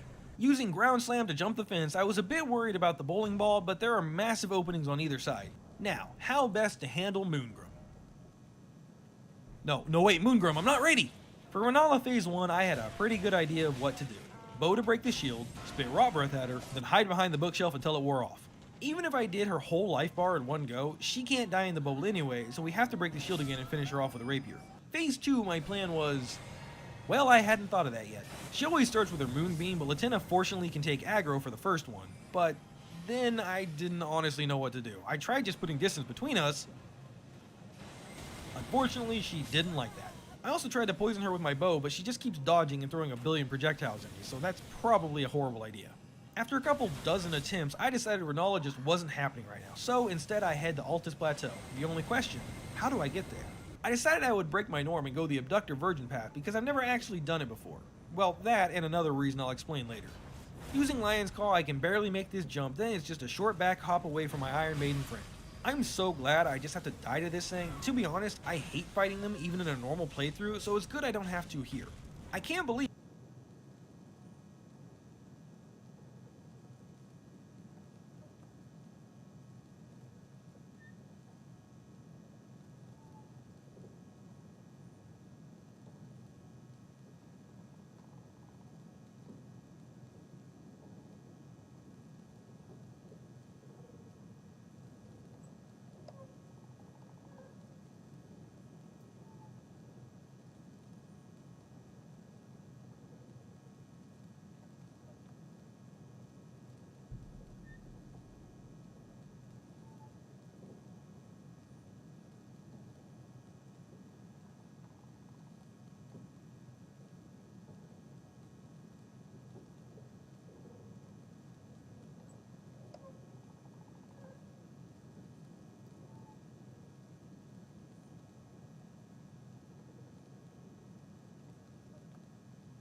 After all this time, there's still new stuff for me to see. It's insane how huge this game is. Anyway, there's no tricky jumps in Volcano Manor, and just a short time exploring, I come to the boss fog. I can't wait to see what fight this is. I regret literally everything. So, I am woefully underprepared for this fight, and unsurprisingly, it doesn't go too well, but I can't turn back, so let's see what the wiki has to say. Okay, no magic resist, cool, Spirit Wolf Ashes, can't use those, Dragon's Halberd recommended. It's possible to cheese these bosses by standing on an outcropped ledge, really now? It took several tries, but eventually I was able to quick step and ground slam my way onto this ledge, where I proceeded to breathe magic all over them until they, well, didn't die, but that's what the bow backup is for. There is just enough clearing to shoot them in their metal faces, and before long, they go down and I emerge into Altus Plateau. I make sure to talk to Raya so I can access Volcano Manor, then I make my way around collecting seeds and the 2 bell bearings. Most importantly, however, I go to Wraithblood Ruins where I invade Magnus. He owns me pretty hard, and I learned after the fact you can actually just die to him 3 times and it still works, but I didn't know that and eventually get a read on him and he goes down, allowing me to address Vare's quest. Now I just need the blood of May. There's several in the game, but I want to get it from the Church of Inhibition. It's not the easiest to get to without walking, but it also has a tier, so I figured I need to come here eventually anyway. Returning to Vare, I get the Pure Blood Knight's Medal, and yes, I know I could have done this sooner if I had just invaded players, but imagine playing online. With this, I'm able to warp to Mogwin Palace early and access a great rune farm with this bird. Just to be completely clear though, I'm not going to use this farm for levels, I'm just going to use it to buy materials such as arrows and smithing stones so I'm not locked in any one build. Okay, enough side stuff. It's time to figure out how to fight Renala. First, I know the Cerulean Hidden Tier would be helpful at temporarily eliminating mana cost. The problem is that it's from the Ulcerated Tree Spirit in Mount Gilmer. This enemy would be terrifying to fight head-on, but I learned that if you can get behind the big tree and break line of sight, it'll actually be aggro. So, the plan was simply rot it, then run away, much easier said than done, but after a few tries I got lucky and it goes down. I also grabbed Golden Vow since I'm here and totally didn't die to Anastasia or anything. There was actually a specific reason I came to Mount Gilmer. It was to get the Jar Cannon because it should knock Renala down, but I ended up not picking it up for reasons I'll explain later. Don't worry, I promise it'll make sense. Anyway, back to the Moon Queen. Phase 1 remains the same, except while I'm hiding, I summon Latina. If she can't move, I'm not worried about her taking damage, and this lets me have one less thing to do before phase transition. When she does go all Bayonetta, I immediately pop the Cerulean Tier and start casting Rotten. Latina will take aggro, so I don't need to worry about being hit by her Kamehameha, and after 2 deep breaths, she's rotted. The plan now is to run away and hope I did enough damage to her for the rot to finish her off. But that wasn't the case. So now there's a summoning Renala with mini projectiles about half a mile away from me, and I'm out of healers. I like those odds. I have zero choice but to play the world's first bullet hell game as I try to approach her, which was going alright, until she pulled out a dragon. On my next attempt, I decided after rotting her, instead of running away, I would close the gap. It's pretty easy to dodge her tracking magic balls by going under them, and sure enough, she falls to my pokey stick. With that, I can now access the capital. Well, sort of. There is a gatekeeper I still have to get by, and maybe I'm able to take him head on? But I have a better idea. First, I have to know you, Old Knight Istvan, then I can buy Assassin's Gambit from Bernal, an Ash of War that muffles my footsteps, as well as grab Poison Mist from a Scarab. To be honest, I wasn't 100% sure this was going to work. I had a bad feeling that backstepping didn't count in the same way walking would for masking my footsteps. But to my surprise, it did. So I proceeded to stand behind him and cast Poison Mist for, I don't know, around about 15 minutes until he falls. Before going any further, I make a quick stop to get the Iron Wetblade and the Misericord from Stormvale, then it's time for the capital proper. Not a whole lot's changed here aside from taking it much slower and of course excessive use of the bow. Except for one teeny tiny issue. You see, this run was originally going to be titled, Can You Beat Elden Ring Without Moving? I'd make a joke that it's impossible, haha, then change the title to, Can You Beat Elden Ring Without Moving? The left analog stick. Until now, that is how I've been playing. I have not used the analog stick once in this playthrough, not even for the math. But if that were the case, this run dies in Lindell because to my knowledge, this ladder is the only way to progress. There is actually a route you can run up, but it's through this big door, and to open that door you have to pull a lever up there, and surprise, that lever is up the aforementioned ladder. Just to make completely sure, I ended up asking the Amazing Chess Discord, check him out if you haven't by the way, amazing content creator, if there was any other way up, and it looks like the answer is no. There is no intended way up aside from that ladder. Keyword intended. I want to give a special thanks to one GigaChad, Herb Grace, that managed to find a way up using specific parkour. Essentially, you come to this section of the map, jump on this gazebo, jump to that wall and shimmy your way up the spear, run up it, jump and land on a very thin seam, jump across to that building, run around and land on that roof, then jump on some wall bearings to make it to the top, which is incredible, but I can't even make the first jump. This is why I didn't get the Decus medallion nor grab the Jar Cannon for Renala, because there were ladders and I didn't want to move the analog stick. Either way, I believe this ladder is the only mandatory movement input to beat the main game, so from here on out, I'm allowing ladders as it's not walking. Oh, and before you comment, I know I could probably wrong warp to Fair Missoula, but I just didn't want to do that either. Moving along, next up is Reborn. He can't be parried, but that's fine because he is the single most fair fight in the whole game. Quick step is enough to get past him without an issue. In preparation for Margit, I do a few things. First, I get the Assassin's Crimson Dagger to get healed on riposte, then make my way through Volcano Manor in search of the Dagger Talisman for increased crit damage. Gutskin Noble isn't a terribly hard fight, he can be parried pretty easily, but then he goes into phase 2 where he's a little more energetic than I'd like. I was trying to avoid sleep pots so I could save them for later, but as they say, no time like the present. A combination of parries for phase 1 with Rotten Breath, sleep pots, and poison mist, and he goes down without an issue. Well, hello, Mr. Abductor Virgin. I'm just gonna squeeze right on by. Okay, never mind, hugging is cool too. Obviously, this ladder is not mandatory to beat the game or Rykard. You could just do the assassination quest, but I need to go this way for the. Okay, never mind. As I was saying before I was so rudely interrupted, I need to go this way for the Dagger Talisman.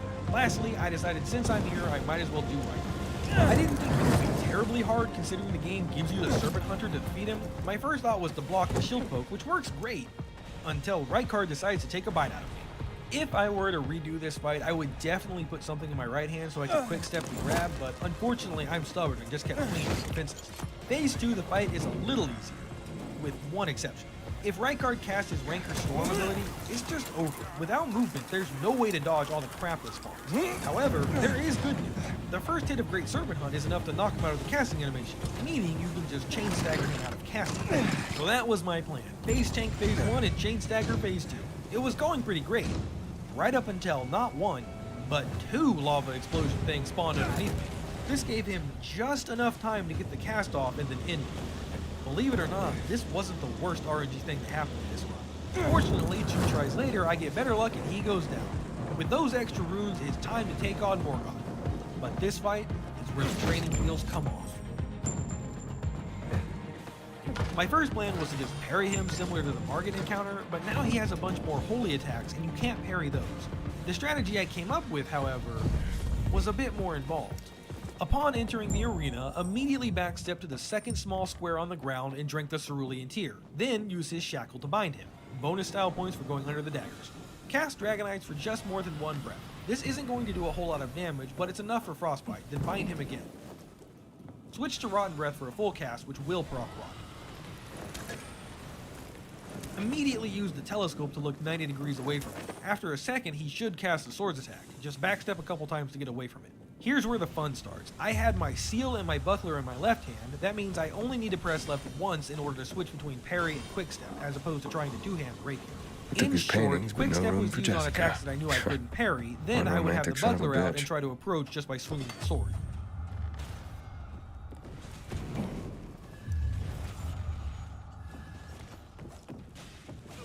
When phase 2 started, I cast Dragon Eyes, hoping somehow it would proc Frost, but I knew it wouldn't, so it was mostly free damage. Mr. Bukowski, your transport is en route to you. The art collection should be on the roof already. I wasn't able to parry his Blood Flame blade attacks in any of my other attempts, but they are easy enough to avoid with only dodge. I think I found his Here he stash. calls down the swords. A helicopter was coming for this guy. Them. Sometimes They the sent way they're everything to the positioned, you roof. get away with I'm it, headed but there this to time look. I wasn't lucky. Good luck. I could have parried this attack. In fact, I did in the beginning of the fight, but my nerves were slowly getting to me.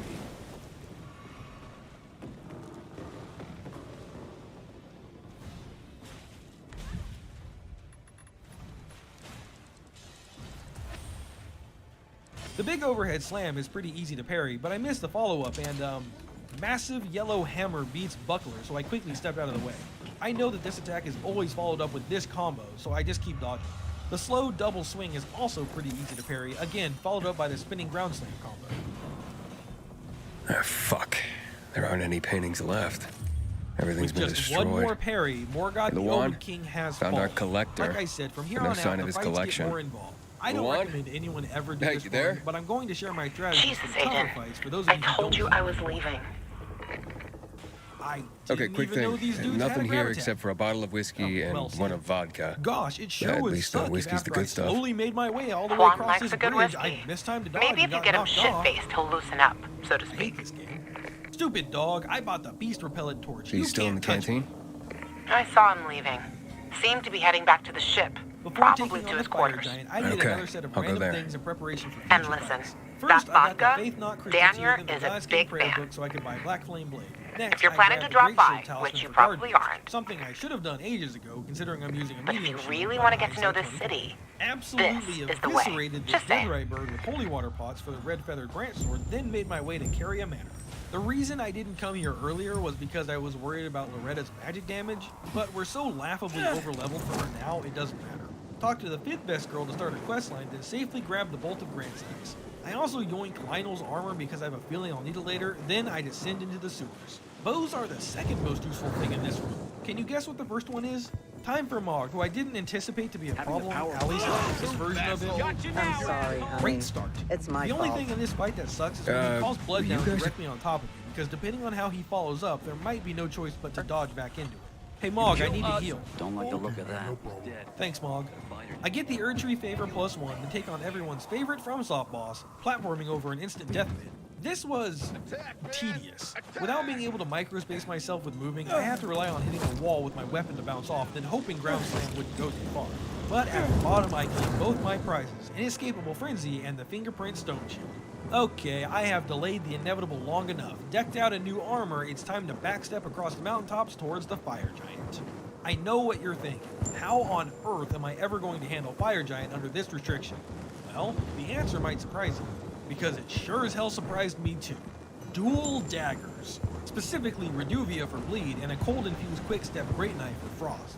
I know how absolutely insane that sounds, but honestly, it was surprisingly effective. Phase 1 involves just trying to get close to it, but it's best not to waste quick steps. Because of the sheer speed of the daggers, it's not that hard to break his ankle. Once he adds fire to the mix, it gets a little bit trickier, but nothing too intense. He will always start with Flame of the Fell God. Optimistically, he doesn't do anything else because you can actually just backstep out of the explosion radius. If that's not an option, just time quick step with it and spam it to get out of the lingering hit points. And that's pretty much phase 1. The worst thing he can do is burn O Flame because it's RNG where the pillars come up, but either way, the daggers and status procs should carry into phase 2. This is where it gets a little bit more difficult. My first thought was to try and proc Rot because it might be enough to take him down, and here is where I got unbelievably lucky. I staggered him. And then I started to panic. Backstepping away as fast as I could, I made 2 mistakes.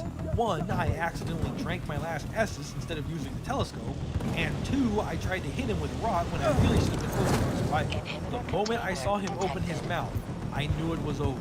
The worst part? Just how little health he had left. I can't even see the bar. As heartbreaking as that was, I knew it was possible. I tried a few more times, but the stagger was so incredibly clutch, and without it, I couldn't get Rot off before I was forced to back away. But then I thought, why not approach? After all, I can't beat the shit out of him without getting any closer. So this time, after the 2 initial casts, I quick stepped in and went for a third. Not only was this enough to proc Rot, but based on how low his health was earlier, it should be enough to finish him off. All I have to do is focus on surviving. Just in case, I still took a few shots when I had the chance, and when he opened his mouth again, I was terrified, but for some reason that cast was short, but as they say, we take those. With that, the Fire Giant has fallen. Before setting the world on fire, I want to quickly do one more thing because I'm afraid I won't be able to if I wait, so I find a nice tree branch and show Commander O'Neill the power of daring. I progress Millicent's questline to the point where I can give her the Valkyrie's prosthesis, which will allow me to buy pest dreads from Gowry, an incantation that I thought might be useful for later. Now we burn the tree down and Happy wake up in birthday, Daniel. Faramazula. Awesome. Godskin duo. Here, It a little actually something to wasn't celebrate that another bad. year on Like, the planet. I expected What it do to you be want amazing, from me, but Gajo? it wasn't What do you horrible. mean? Mostly What because do I you abused the crap out of need? sleep pods. Why the Starting the gift all fight, of a I had to sudden? wait to see if either Wait, of them the threw one said fireball it's your because I birthday, can't throw a so I sleep thought pot you- faster than they can. I In this understand attempt, the the beginning was concept pretty of a sloppy, birthday taking 3 gift. pots to sleep them, To get and us they're a next to dinner each war. other. The good Yeah, news is this means I only need 1 cast of poison mist to hit listen. both. The bad Happy news birthday. is that if I misspaced an attack, I would accidentally wake both of them up. at But I don't least have the I have luxury of something waiting to out the cheer poison me up. damage, as if they Well, both Beck, wake up at any never point, the mind. fight is exponentially Lavon is harder. at the So bar. since the noble went down for his nap first, I attack him. I knew for my rune level 1 run that 2 fully charged heavy swings of the Uchi Katana and an You unsheathed invited me. follow-up Let me is get a enough to bottle. stagger. Ro? But I couldn't risk Listen, accidentally you know, waking the you apostle get your up, so I orders. didn't They don't follow make up any and instead sense. just put the noble Oh, I back feel in it. bed. So, the problem, you as made you can it? see, Won. is they Yeah, are with still Daniel. very close She together, was and sure it's you- giving me it's anxiety almost with as these if it things, meant- but I Here, don't have Aiden. the option to just Drink. not attack. We were about to. No, Luan, we... I'm out. Yeah, count me. A bunch of. This time I opt for 3 Rules heavies, are which simple. also result in a stagger, You because I either was worried answer- Unsheath would accidentally Okay, so flip the if noble. I don't want to I answer wait the a second question, to get my you stamina wish. back, then We one heavy decide and whether one it's a unsheath, truth and or immediately dare. guard to not be So, thrown back by the have explosion, you- followed by another unsheath and the luckiest positioning in the Apostle's No. blind spot I could get. Are you A for third real? and final unsheath is enough to stagger. and maybe at that the point, guy I has just start standards. swinging, hoping for a big Crap. ball. Yeah, which good is luck good. with that. With him down, there is Not a little sense of everyone is relief like because I you. don't have to worry about Okay. hitting both. But one I thing you wanna may hear or may you not play. know is that Fuck when they're off. revived, Wait, and what they do you will mean? be I'll drink. revived, their resistances You carry play. over. Never That means I mind. also have to She keep used track to of how play many the times they've been ukulele. slept, so I know how many pots I need to throw. Guys, It should take the moving. noble 2 I of them because he's dare already you. been slept twice, but I get a really lucky riposte in the sense that I feel I was just outside There. the range to do it, and then he You're immediately my goes to ra- revive the you're apostle, my so I ra- can just get Good more free damage. Lord. Wow, man, that was. Okay. Anything you want to ask? I always wondered about... Shut up, bro. The Oh, yeah. apostle has With a only been bastard slept who once, so had one started pot with good positioning But should who- work, and it does. That's. No. Who cares? When I escaped from back then, they were wiped out at the VN. Gave up on. So. Did I ask the I wrong recast question? Poison Mist just to That's get the some beauty extra of this damage, game. and since there's only Sooner one or on the later, board, I can you get and to the will wrong wait it out question. until the Apostle moves for maximum damage.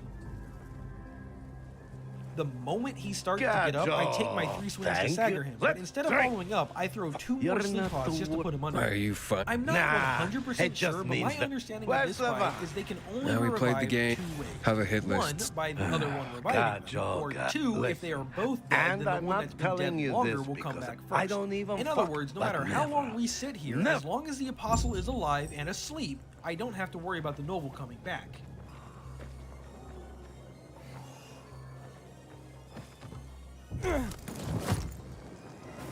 Once again, I sit and wait for the Apostle to move. This time I actually got a little impatient. There was no reason for me to attack this early, but my nerves got the better of me. 3 swings and a riposte are enough to end him, but I took a couple extra swings at his body as they still take damage, then immediately threw a pot where the Noble would spawn. I ended up hesitating because I saw Poison Mist go offline and I knew Sleep Pot's const FP, so I thought I needed to use a blue Estus, but I panicked and just hit square to throw one anyway. I took a couple of hits because of that, but in this case, hesitation did not mean defeat and I was able to put the Noble to sleep. And at that point, it's GG. Just to make sure though, I still waited out the poison until I saw the Noble start to get up. But like I said, it's game over. Good thing too, because I was almost out of training points. Since I was now allowing ladders, I went and grabbed the hand ballista because I knew it could do this. Satisfying. The next obstacle is the Draconic Tree Symbol. Normally I just run by him and into the boss arena, but yeah, can't do that. After carefully observing him, I noticed he stopped on the ramp, so I got by him. I could use the Poison Mist strat. Full disclosure here, I just stepped past him, then quit out and used Assassin's Cape. I probably could have taken him, but I was already at hour like 30 of this run and not even done with the main bosses, so... Before fighting Malekith, I had the dumbest slap fight of all to get the Blasphemous Claw, then buy a Great Shield from this merchant in Altus Plateau. I put Quick Step back on the katana and no skill on the shield, so I don't have to change really got it in for I honestly PK. wasn't expecting Malekith to be a problem. Beast Clergyman maybe, but Malekith not at all. See, Beast Clergyman's main way of attacking is his dagger, a very short-range weapon, and he's super aggressive, so he's always up in our face. But since that dagger deals 100% physical damage, we can just block the hits of his combos until there's an opening. His beast incantations do a little holy damage, but it's pretty minuscule in the grand scheme of things. I also learned it's possible to block his big Earthbolt attack, but it does a little holy and a lot of stamina damage, so it's better to just dodge it. I did die once to Beast Clergyman trying to learn his openings, but Malekith was a first try because of how utterly broken the Blasphemous Claw is. When Phase 2 starts, I dash forward twice, which puts me into the perfect range to hit him. If I was smart, I would have gone for a charge attack, but it doesn't matter. When he jumped to the pillar, I knew it was likely he was going to try and leap at me. Seeing the sword glow yellow, I knew it was time, and I smacked him out of the air, giving me a massive, 7-second window to attack. I was just out of range for most of my hits to connect, but the window for attacking him was so ridiculously generous, it isn't even funny. After he recovers, he launches into acrobatics, which I knew ends in another parryable attack. I couldn't actually see it, but having done this fight so much, I kind of just feel when I needed to land the parry. Unfortunately, his roar knocked me down, so I had no way of avoiding damage here. What's new? I filed a complaint about the dam, and it requested me This shit is heavy. Patty's done this time. Wait, don't tell me. Not like it's on Kim. Yeah. She slept with Tyler, the guy who hands out shifts. You should be The only attack I was worried about is when he does Destined Death, because I have no way of avoiding it. But fortunately for me, he only did it once, and then thought it would be smart to try his hand at not getting parried. Care to join? No, thank you. It wasn't a good call for him. I'll wait for you. I must admit, I admire your persistence. Almost Next up curious was what you Gideon. do I at. had a You'll plan, regret a good it. plan. Some would even say a great 16-year-old plan. Highland Impale single malt. myself 5 times. I've pound read the that shell, one raise barrel the of this roof, stuff set sold my it heart up. on fire, shower in the blood of an invertebrate, backstep at him to assert dominance, grab his face, look longingly into To his your eyes, health, and handsome. do not even What half can I his health say? in damage. Yeah, so I you're really still thought a after bunch those of buffs lamps. would Did one-shot Matt Gideon. tell you why I suppose everything Yeah, I did was it's- buffing my Wait, attack power, and he's the actual serious? damage of an escapable frenzy is rather low. So I guess it's... But Now this lamps fight is need way harder electricity because to I run. can't get free hits in. People have Plan tried B to was take just it quick without step within power. range and That's grab Matt's his face, problem. but that I proved care because rather something's not. difficult. Individually, Gideon's spells Matt wants to aren't prepare hard to at all, defend the but when city he from the- throws everything So at we you should all at start once, building him a monument, kind right? of a pain in the ass. How do you know? Plan I C have my was to use the spies. ballista to Since keep the him end of at the bay. war, If he we gets have hit by it, he occupied gets the blown city back, center. and that does work. While the colonel's one Right up push until of a Gideon lever. decided to just walk And towards me the slowly, colonel is doing not stupid. nothing, which he did more often than not. I can't believe I lived to see the day What about that the UV Gideon was harder Jack than is Malekith, hiding harder something. than Godskin Duo even. And then He's some of driving those me lamps mad. There must always be something I'm missing.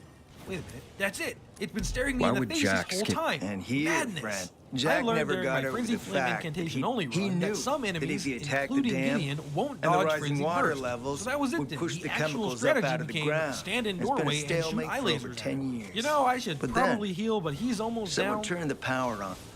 Greed definitely got the better not of me here for here. much to- To Oh well, find this out proves what it's doable, happened to and your on the next sister. attempt, I told he goes you down. I might be Next able to up find is a something fan out fave, about Godfrey, Walt. the I'd first even say warrior with my lord. resources, already I can knew find fight this was person doable faster and than easy Matt. because the only thing that changed was adding his Earth Shatter attack. I think it's dodgeable, but if it is, it's got a really tight window, and I'm not so good at it. Fortunately for me, it is 100% physical damage and can be blocked at the cost of obliterating your stamina bar. But that wasn't how I intended to do the fight. See, I thought it would be cool to use Vow of the Indomitable to avoid damage, and I was trying to get footage of me blocking it, but on the first attempt I tried to, I ended up getting some amazing luck and he didn't use it in either phase. So I guess let's talk strategy? To be honest, there really isn't anything crazy. Both fights are incredibly fair, and Quickstep is more than enough to dodge everything. I guess if I had to say anything, it's to capitalize on the war Let's help halfway each through other. each phase to either build status, Smart lower man, poison, Aiden. or both. Barely in my town a case, minute I was and able you to get a picked the- bleed proc and I'll give stagger you in the the same lamps. hit, and a But frostbite then, proc on the next one, go to putting the him right at cathedral. the edge of the phase transition. There's a guy Poor hiding Lou is out a there. little Get more him to frantic, fix this but old still, piece of quick step spy and a shield tech. for If backup we get is it more than working, enough. The we can safest bug the windows to attack, transmitter it seems, Jack are wants after to his place grab. on top of Just, the VNC you know, spire. don't get Have him grabbed, do and his it's fine. thing. It's much safer By to tapping just Matt's do one attack comms, and we'll go back find to out waiting. what Here and I know got he's greedy, half the thinking I battle, could see kiddo. two and got Well, punished for it. you When know he where goes to for go. the roar, once again, it's time to apply pressure. Just keep in mind he slams the ground twice this time.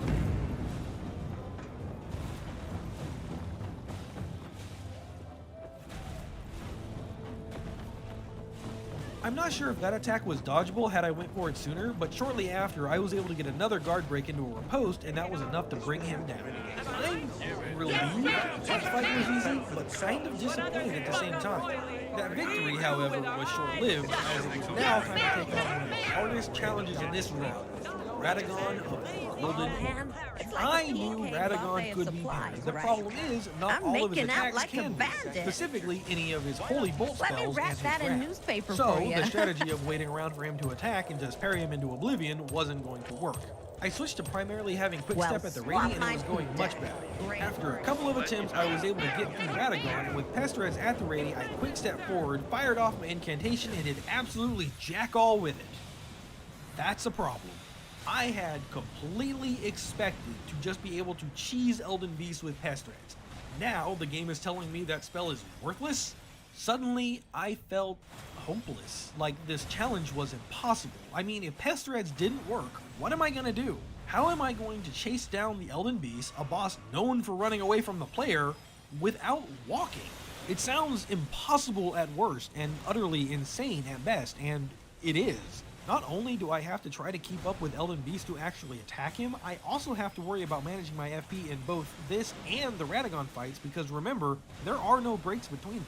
Couple that with the fact Elden Beast has 3 attacks that basically aren't dodgeable. I mean, how are you supposed to run away from Elden Stars when you can't run? It seemed impossible, a task that was truly and